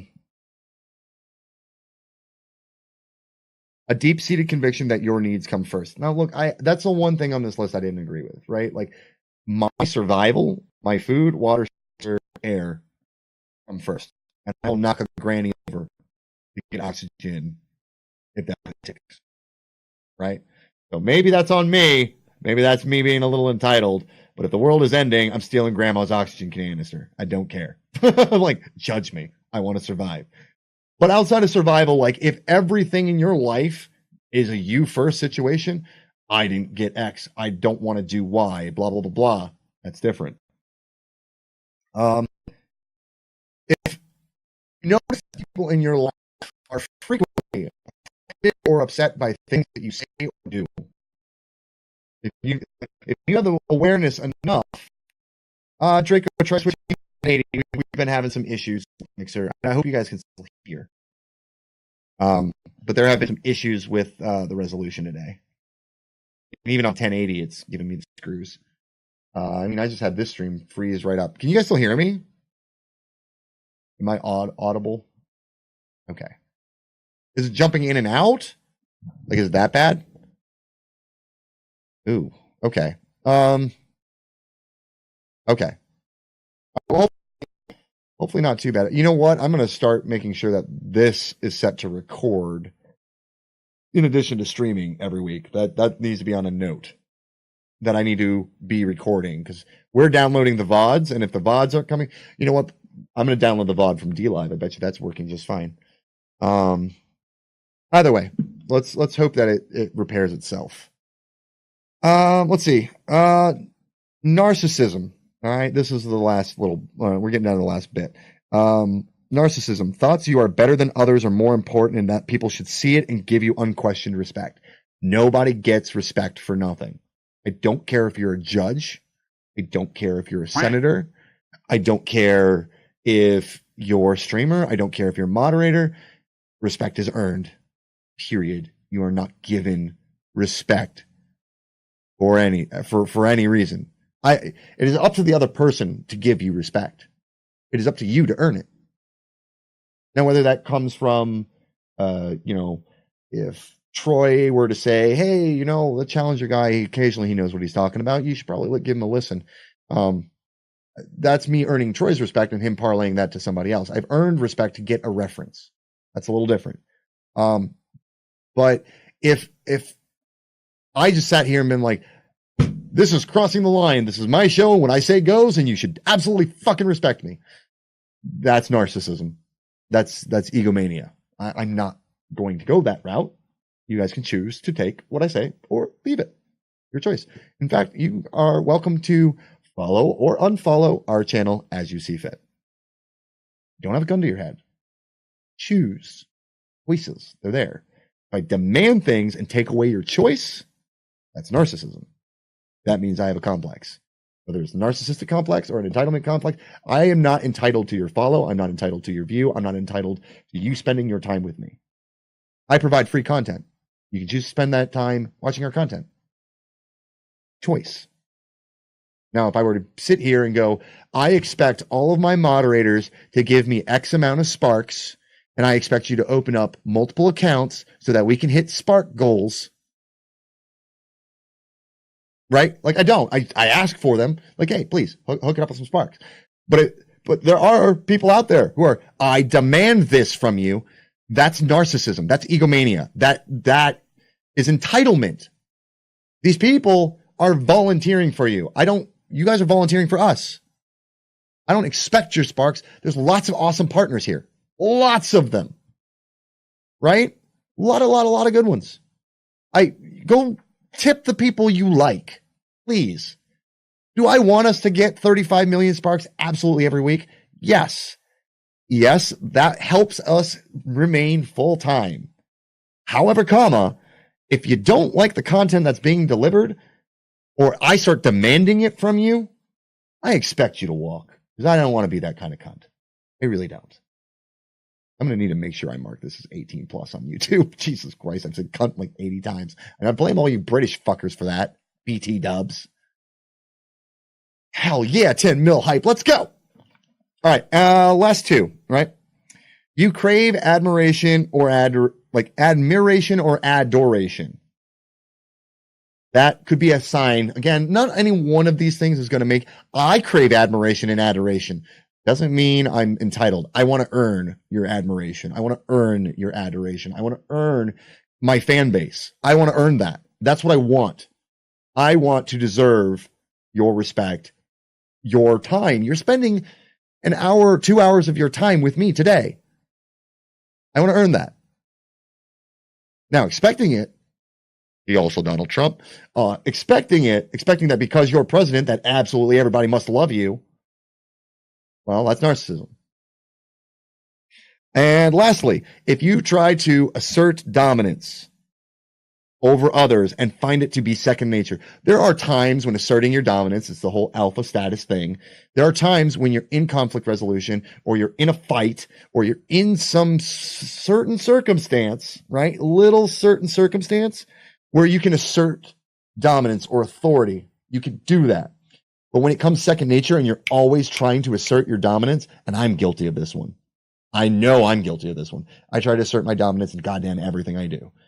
That is not, to me, that's not a problem of entitlement. That's me trying to like get ahead of everybody. But I need to at least evaluate that and go, how can I improve that? Right.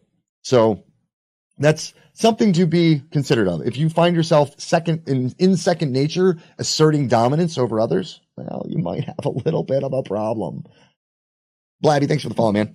So, I hope you guys took something away from this. Like I know there was a lot of chatter. I hope that you guys can learn to offer constructive criticism, know when you're receiving destructive criticism, know when someone is not attacking you, but honestly, genuinely trying to give you constructive criticism. And if you don't feel like they're giving you constructive criticism, right, that you can go to them and have a civil conversation and try and diffuse the situation. That is ultimately what makes good dialogue, is being able to understand each other and a willingness to understand each other. If you can do that and you can preach that and you can walk that walk and talk that talk, I do believe that as part of what we're doing here with Infinite Power, with the We Are Infinite movement, with all of these different things that we want to do, I think if we can all learn and grow and develop and be better people, we can spread that. It's one thing to say we're spreading positivity, right? We can all say it. It's real easy to say. And it's real easy to fake it until you make it. It's another thing to take teachable moments and not only teach yourself something, or teach something to someone else that they can use in their real life. That's a big difference. That's what being a community leader is. So as I learn things, I like to relay them to you guys. As I know things, as I've discovered things, I love talking to you guys about it. What's up, Heartstyle? How you doing, man? This is what we do. This is what our movement is supposed to be about, is educating. We want to educate the ignorant. We want to educate those who may not have these life skills or these skill sets, and try to make them, not just for the sake of our own community, but just think about if all 40 people that are in this chat right now took what I said to heart, gained some perspective, gained some self-awareness, and then spread that to their own communities and spread that to their own interactions online, we might actually come to a place where the internet isn't a fucking toxic cesspool of shitbags and wonder trolls. You know what I mean? So if you guys have any questions or you want to talk about your own situations or whatever the case might be, I'm going to take a quick pee break. I'm going to go top off my Mountain Dew, and I will come back and we'll have some dialogue with some people. All you got to do is join the Discord. Yeah, delete Overwatch. Delete Overwatch and Fortnite, and your life will be rid of toxicity forever. That's how it goes. Hopefully not at the same time. Well, no, I'm going to pee into my Mountain Dew, and then I'm going to drink it, Gene. Jesus.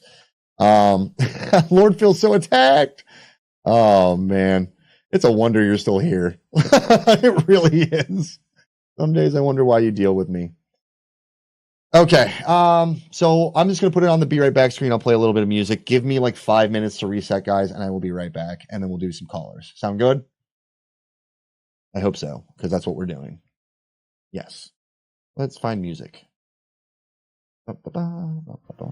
And I'll be right back.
Just hit a button, Morty. Give me a beat. Oh man, okay, alright, lick, lick, lick my balls. Overload my dub dub. That's the way the news goes. Way the news goes. Show me what you got.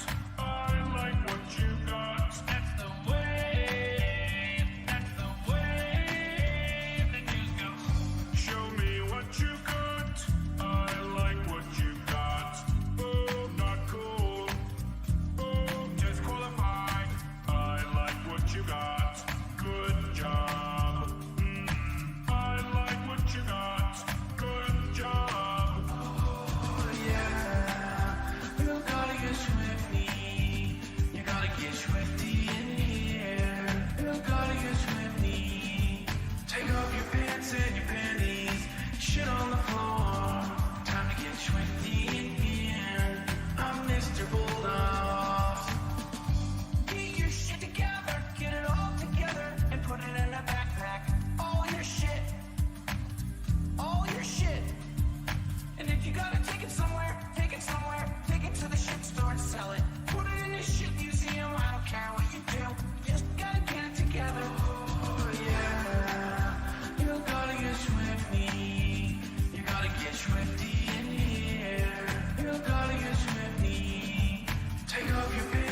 gotta get swifty in here. That's the way the news goes. Take off your pants and your panties. Shit on the floor. Time to get swifty in here. That's the swifty in here.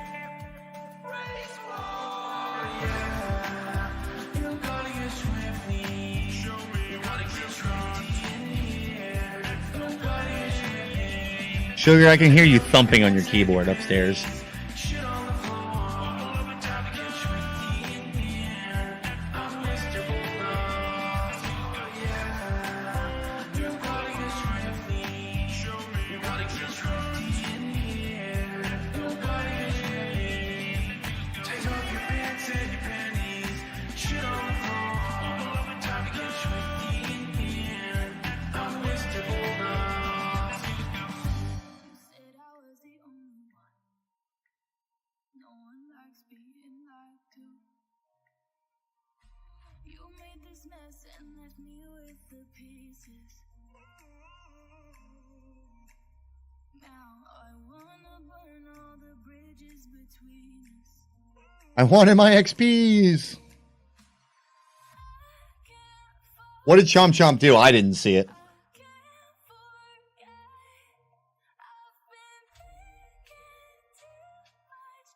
Never you mind.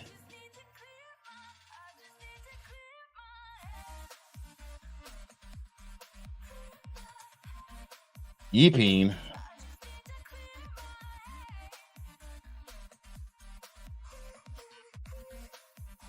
I'm on to you. All right, Blaze. I'm coming for you in just a second. I'm just finishing up my smoke, and I will be ready to get back on stream.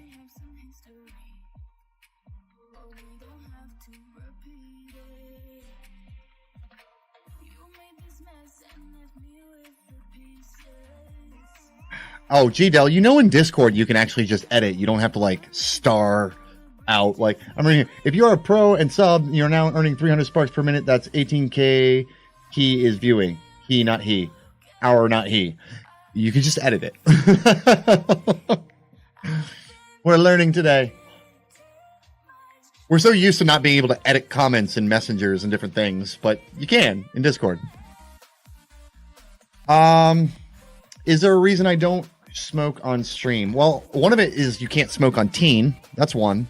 But I also feel like it negatively impacts people's perception of you. You know, there's that whole filthy smokers kind of mindset.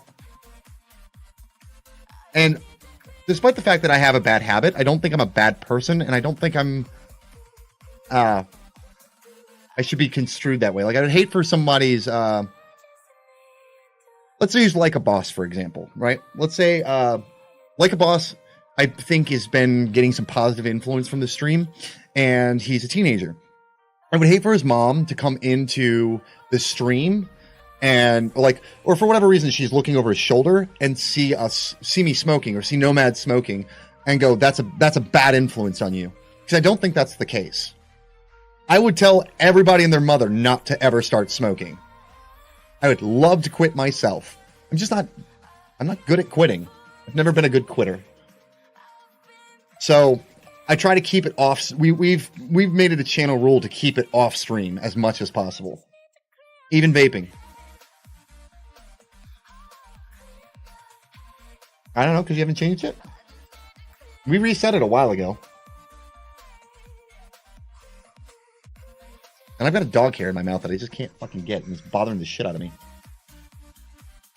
Fucking Renly. If nobody has seen the picture on Instagram of Renly watching Nomad stream from my laptop, go check out the Instagram. It's pretty cute. I know there are a lot of Renly fans in here. You heard me trying to get it out? Nah. Yeah, I am trying to get it out. It's gross. Information board not working. My information board's not working. So if somebody who can get into information, thank you. What's on the agenda for tonight? I'm actually thinking I'm just going to do some video editing because I'm super far behind. Super duper far behind.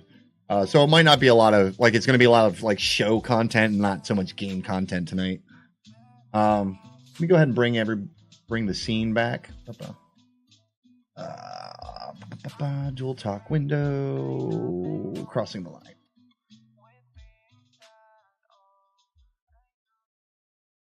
All right.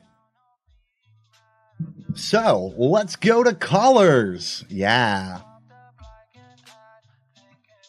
Let me mute the music. Oh, and let's make this important. All right, Blaze, I'm going to unmute you. What up, Blaze? Hey, Charlie. What's going on, brother? Not much. How you doing, buddy? Oh, doing- Hi, everyone in chat. What's up? Can you guys hear Blaze okay, or do I need to change settings so you can hear? You guys can hear? Okay, good. All right, Blaze, what you got for me today? Well, since you're the love it on Riot Squad Ruby Riot streamer of Mixer here is wanting to hang out and chat with you guys, I wanted to tell you guys that you all know me on Mixer and how I streamed for like at least I'd say like what a year, and I'm on my second year now. And I gotta say that that what you've been saying, like a lot of it, I gotta tell you, Charlie, took me away. Like it even brought out a lot of stuff that needs to come off my chest. Like, guys, get ready for the riot of your life because I got a lot of shit that needs to come out right now. Hopefully it's content appropriate, but let's go. Let's see what you got. Okay. Now, first of all, we've been talking about this thing with toxicity lately, right? Oh, yeah, lots of it. And well, let's just say that I will admit from experience throughout my year being on Mixer, I have had that experience with that stuff. Like on any stream of mine that I have ever done at any time, I will not kid you. I have had that happen. Whether it's IRL, whether it's like me streaming a game of any kind that I play and stuff. It's just, oh my gosh, like it's just I'm like, what is up with this kind of shit? You know, it's like people need to know that we're streamers and we're all like, and there's sometimes that we can get emotional. And I Mm-hmm. will not even kid anyone. I'm an emotional person too. Like I will admit I suffer with depression most of my life, Mm-hmm. and it's not good.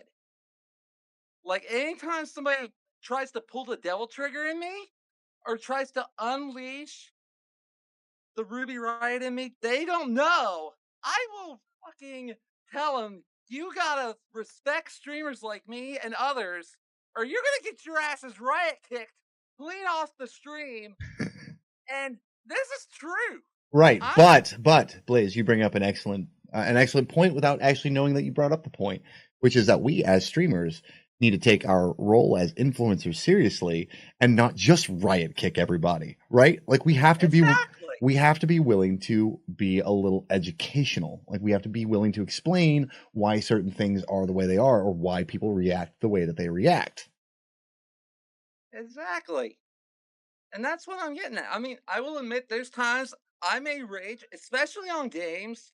Like even like I was even telling Sugar about I was how when I first started streaming, and this was I'd say like a year ago, when I first started back in October, I was playing Resident Evil 7. Mm-hmm. Now, I will admit the jump scares, like anytime if like I ended up turning a corner or something and like unexpectedly a jump scare comes out on me, I will freaking scream, swear, everything you could think of that I would do. It's just it comes out like I don't know how to say it. What Like, sort of reaction are you met with that? Like you have that shriek or that cursing string or whatever the case is.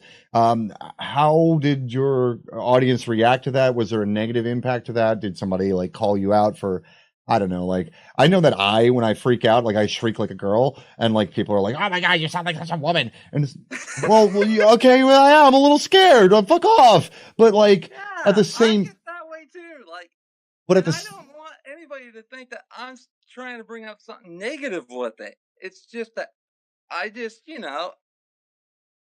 and trying to show that there's times that I will admit that fear can hit me whenever it can, and this is just something that's part of it. But you always get that person, right? And I'm assuming that this is Yeah. kind of like, this is where this is going to go. Like, there is a person that goes a little too far in their criticism of what you've just done, right? Like, you shouldn't do that. You're this, that, or the other thing.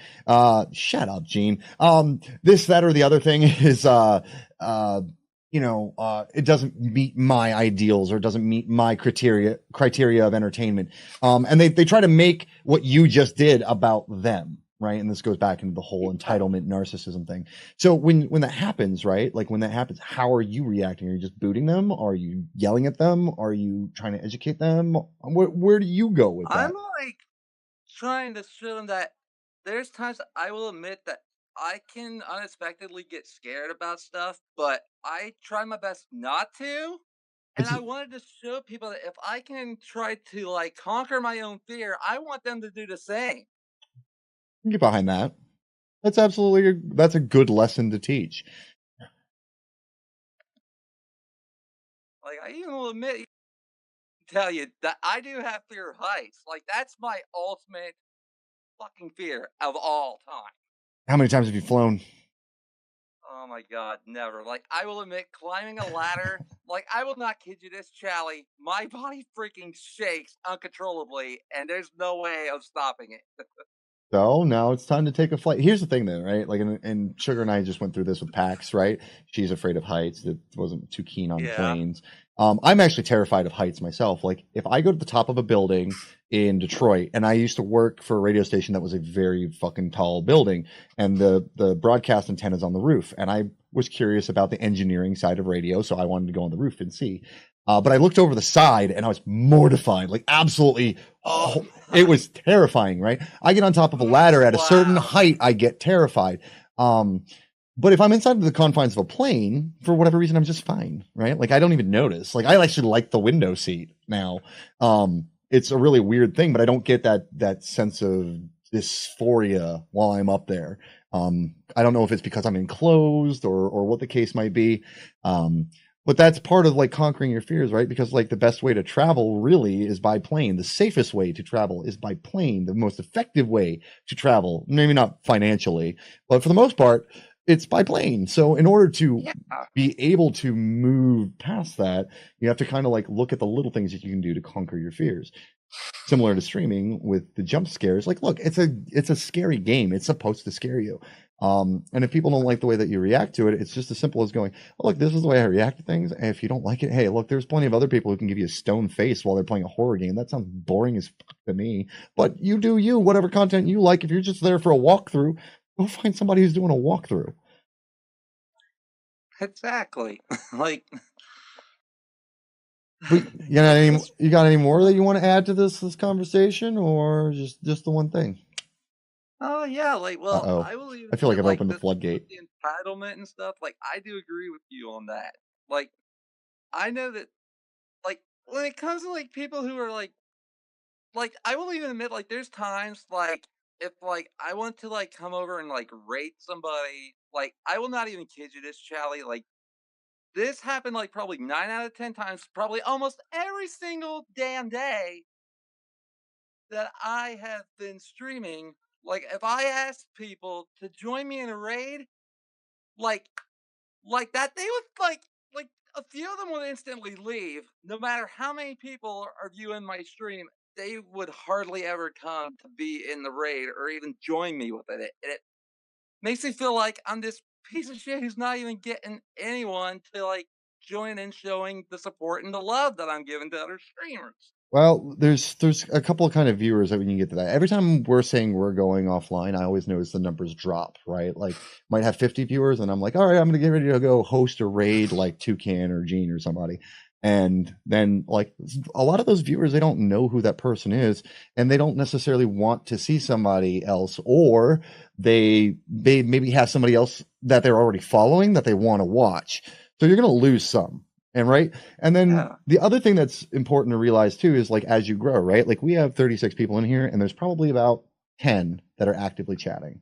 So some of that comes from hosts, some of that comes from other sources. So you're not always going to get like it's an inaccurate gauge to just ask for the host. It's like, all right, who's down for a raid, right? Like, and you get a show of hands and see who's there. Then you can decide if it's best to try and go a full blown raid. I mean, you can be Jesse and be an army of one and just fucking solo raid that shit, and that's fine too. Because sometimes you are bringing lurkers over, and even if you are the only one raiding, maybe not go as long, just fill up the chat once and be like, yeah, we raided, or I raided, and that's enough, right? So putting your expectations, and this goes back into entitlement, putting your expectations into your viewers is unfair, right? You can ask, right? Yep. Like if I said right now, show of hands, who wants to go raid, I don't know, Kirby. Let's go raid Kirby, guys. Who wants to go raid Kirby? Right? You know, exactly. I'm getting show of hands, right? Now at least I understand. Like Gene don't like Kirby, and Darth Refit don't like Kirby, and Chomp Chomp don't like Kirby. All my active chatters in here like bullshitting with me. Look, I know all you motherfuckers are down for a raid. Get it together. But the point is, like, you know, like I just want to like kind of see. There's Gene. All right, now Gene's rating my channel. Okay, great. But there's a way to kind of like get people involved, get them active, get them on board with you. Like that's part of being an influencer, is making them willing to be influenced by what you're doing. Whether it's, hey, download this game, or hey, let's go raid this person, or hey, check out the social media. Your entire purpose in streaming is to generate influence. So the more effective you become as an influencer, the more successful you'll see your raids being, the more your channel will grow. I mean, it's kind of a complex, convoluted process, but a lot of those things fall in line together. Like if they like you, they like your personality, they like your style. It could be as simple as they like your hashtag, right? Like if they like the hashtag that you're rolling with, like I could go into Grimlock's channel and be like, hey guys, we're gonna do the hashtag dumb dino raid. Who's on board? Right? And then some people are like, oh, I love trolling Grimlock. I'm gonna go do that dumb dino raid. Look, Troy's already on it, you know? So that's the important thing, is to like try and entice people to kind of go with your whim. You're not trying to force anything on them. It all goes back into that improv thing, that kind of like flying by the seat of your pants and hoping that people bite. And then again, taking feedback. Like if someone were in here like, can we not do the dumb dino raid? That sounds very mean. Okay, well, let's go Dino Squad, blah, blah, blah, blah, blah raid, whatever the case is. So there we can kind of do something like that. So there's a couple of different ways of going about that. Yeah. So have fun. And just have fun with it. And like I said, even if you're an army of one raid, who cares? It's you. You're the only one who matters right there. And then at least, you know, the person on the other side will appreciate the effort. Exactly. Please don't dumb dino raid you. No promises. So, all right. What else you got for me, Blaze? Oh, since we've been having this wonderful conversation, and I'm really am enjoying it, I will admit. Uh-oh. Are you about to giggles me? What?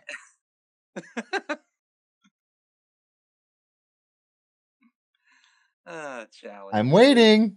Thanks, man. What you got? So awesome. What you got for me, Blaze? Well, you know how there's been times that whenever I chat with Nomad, like, you're gonna find this funny. Like, one time I told Nomad this thing that I even once told Sugar, and you're probably gonna laugh your ass off about this, but I told Nomad I was planning on saying I'm gonna come over to visit you guys, and I was gonna say, hey Sugar, how about I come steal Nomad and steal Charlie from you, and then I said to Nomad, she'll probably be like, okay, do it then. I don't care.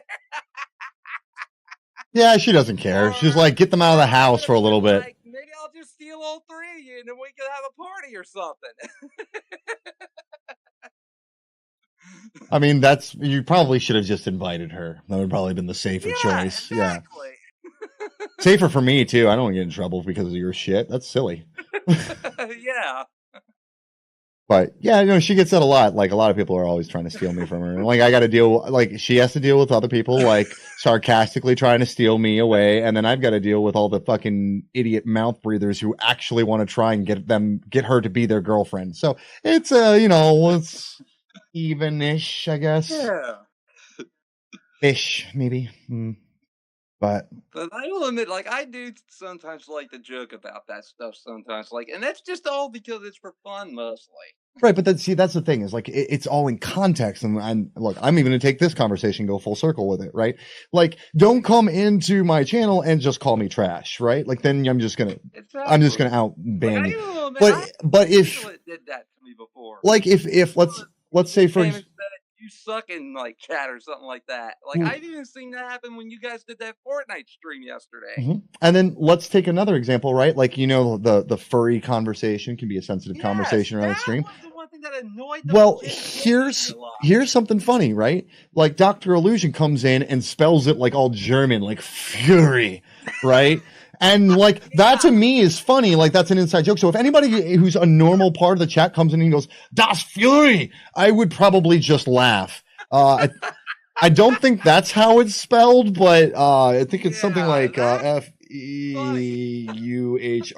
maybe. But like, it's something to that effect. Like it's like Führer, but furry and combined and made like Adolf Foxler. I don't know, but whatever the case is, it's funny to me. I think it's a joke, and like I know it's a joke, and it's something between us. And if anybody else were to come in, it's an inside joke. So like I'm okay with that. But if you're just gonna come in and be a hateful piece of crap and be like, "Ew, Barry the furry," well then I'm going to smack you a little bit upside your head. So I see where you're coming from with that.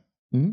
Exactly. That's even whenever I couldn't sure, like how how people would always ask for like the same question that you and me were talking about with the furry thing, and how she always says that she's a fox, stuff like that. Like I would even I even will admit yesterday I even was explaining that about the both of you, like how she's a fox, you're the wolf, all that stuff, and that was due because I was being the helpful person.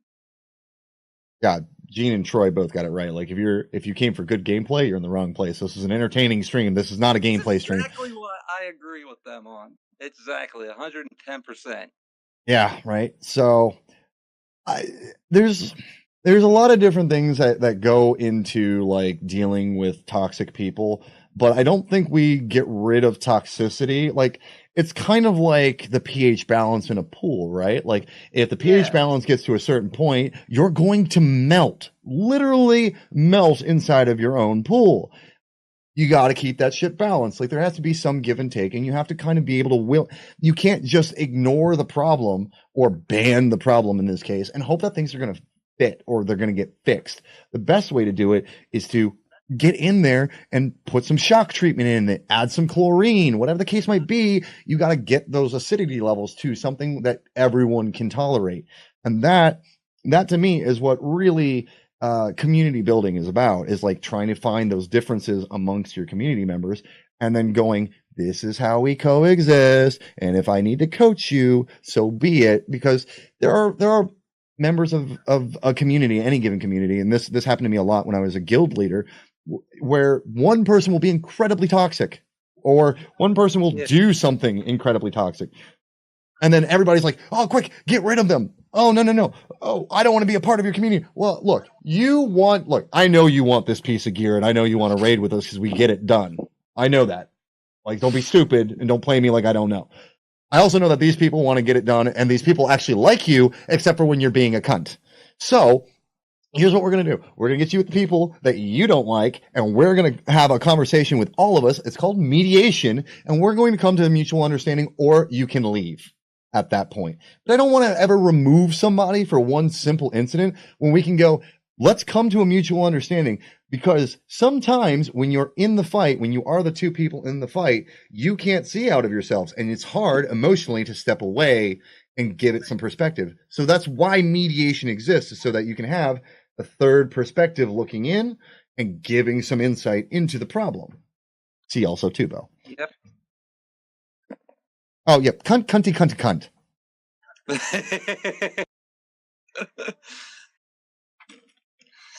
I'm on the reel. I'm gonna actually bleep that one. Just that one though. Cunt. And that one. Yeah, like that sure does need bleach. I will admit.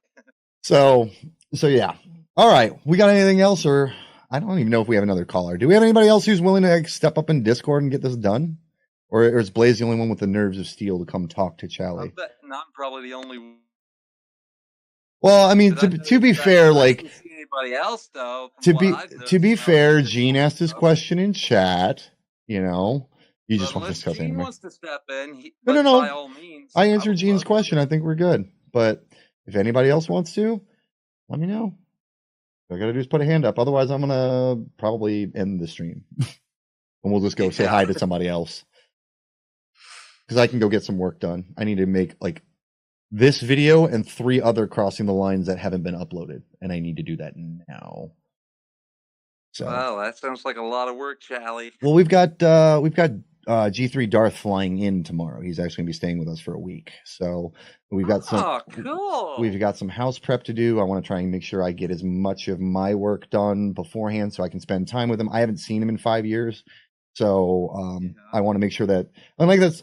Between Nomad and G3 Darth, these are like the 2 longest friends I've ever known, right? Like I've known them since I was like a teenager, and I'm no longer a teenager, folks. Got bad news for you, but I'm an old man at this point. But I, like the 3, like last time G3 Darth came up and visited, Nomad wasn't living here. So this is the first time all 3 of us have gotten together in over a decade. So like I want to make sure that we don't have like, what did I do? I want to make sure we don't have any bullshit work to do. I want to make has it been really 13 years? I don't think that's been that long because I moved 10 years ago, and I know you came by the house when Chris and I lived there together. But it's been a long time. It's been like 11 years or so. So we want to make sure that we can actually get together, hang out, and not have to worry about stupid shit like laundry and where everybody's going to sleep and how much dog hair is all over the place or how clean the showers are, blah, blah, blah, blah, blah. I want to make sure that my friend can come and have a comfortable time. And I also need to buy a pillow for Sugar because she's been asking for a new neck pillow so I can give her old pillows to Darth to sleep on. So, boom, got it. Working hard. But yeah, I'm not prepared for guests really. I don't have people come stay over. So like I have a blanket and I have an air mattress, mostly because I've slept at other places, but I do not have an extra pillow, and I need to make sure that is rectified. Plus, Darth, we're gonna go grocery shopping together, right? All I need to get is a pillow tonight. Yeah. The kitchen's gonna be cleaned. Like it'll be taken care of. So, do you want to do? Moving. Oh, okay. Everybody's moving from across the pond and coming to visit me. Yeah, is that what we're doing? Let's see. I'm gonna take a look real quick. Give me a second. All moving into Charlie idea, really, G? Wow. I guess that's what everybody wants to do. Well, hell, I'm all for it if they want to do it. Let's see. Oh, you know what? Actually, I do want to go. I'm not going to host Doctor. I love Doctor. Let's not get it twisted. But I actually, if you guys remember the conversation earlier, Joey Shinobi was in here kind of popping in, talking about how he was experiencing the thing we were talking about. He had a miscommunication with a community member, and that's kind of where the whole part of where the constructive criticism. I had planned on this episode anyway, because it's part of the whole cyberbullying thing, right? Like if you're going to have a constructive conversation, you need to have some self-awareness, some perspective, understanding what entitlement is, understanding that. So Joey and I have actually been in the last 2 days talking about an issue that he's having. And then, we had some other stuff going on in the community that kind of brought this all together this week. So what I would like to do is I would like to go host Joey Shinobi and kind of make his day a little bit better because he had a really rough run with his own community and a lot of stuff. So let's go say hi. He's playing Borderlands. Everybody's all hype about Borderlands anyway. And we all know I won't host an Overwatch streamer whose name isn't Lord Viol. I really refuse. Like outright refuse. Lord is the only one. Yeah, Gene, please do. Please do. Yep, we're going to use that hashtag. We're going to spam the shit out of Mr. Joey Shinobi. And I don't want you guys to go anywhere. Look, honestly, we talk about opportunities to make the world a better place, right? This is an opportunity to really make Joey's day. And so I want to see all 31 of you, as many active people as possible. Yeah, look at that. You guys are already getting fired up. Let's do this. So I want to see everybody get really active for Joey, and we'll make his day better. We can make the world day better one person at a time. I really do hope that you guys took a lot away from this. Blaze, I'm going to let you go so I can do my sign off. Thank you so much for actually coming in and talking to me. We should play a game together. You've been around so damn much. We need to play together. So slide into my DMs and we'll make that happen.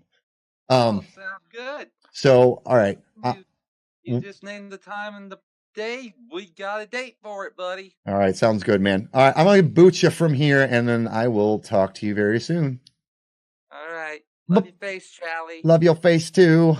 All right. So let's get this going, guys. I don't even need to get this going. You guys are just going to keep spamming it, and as I host, I'm guessing. Yeah.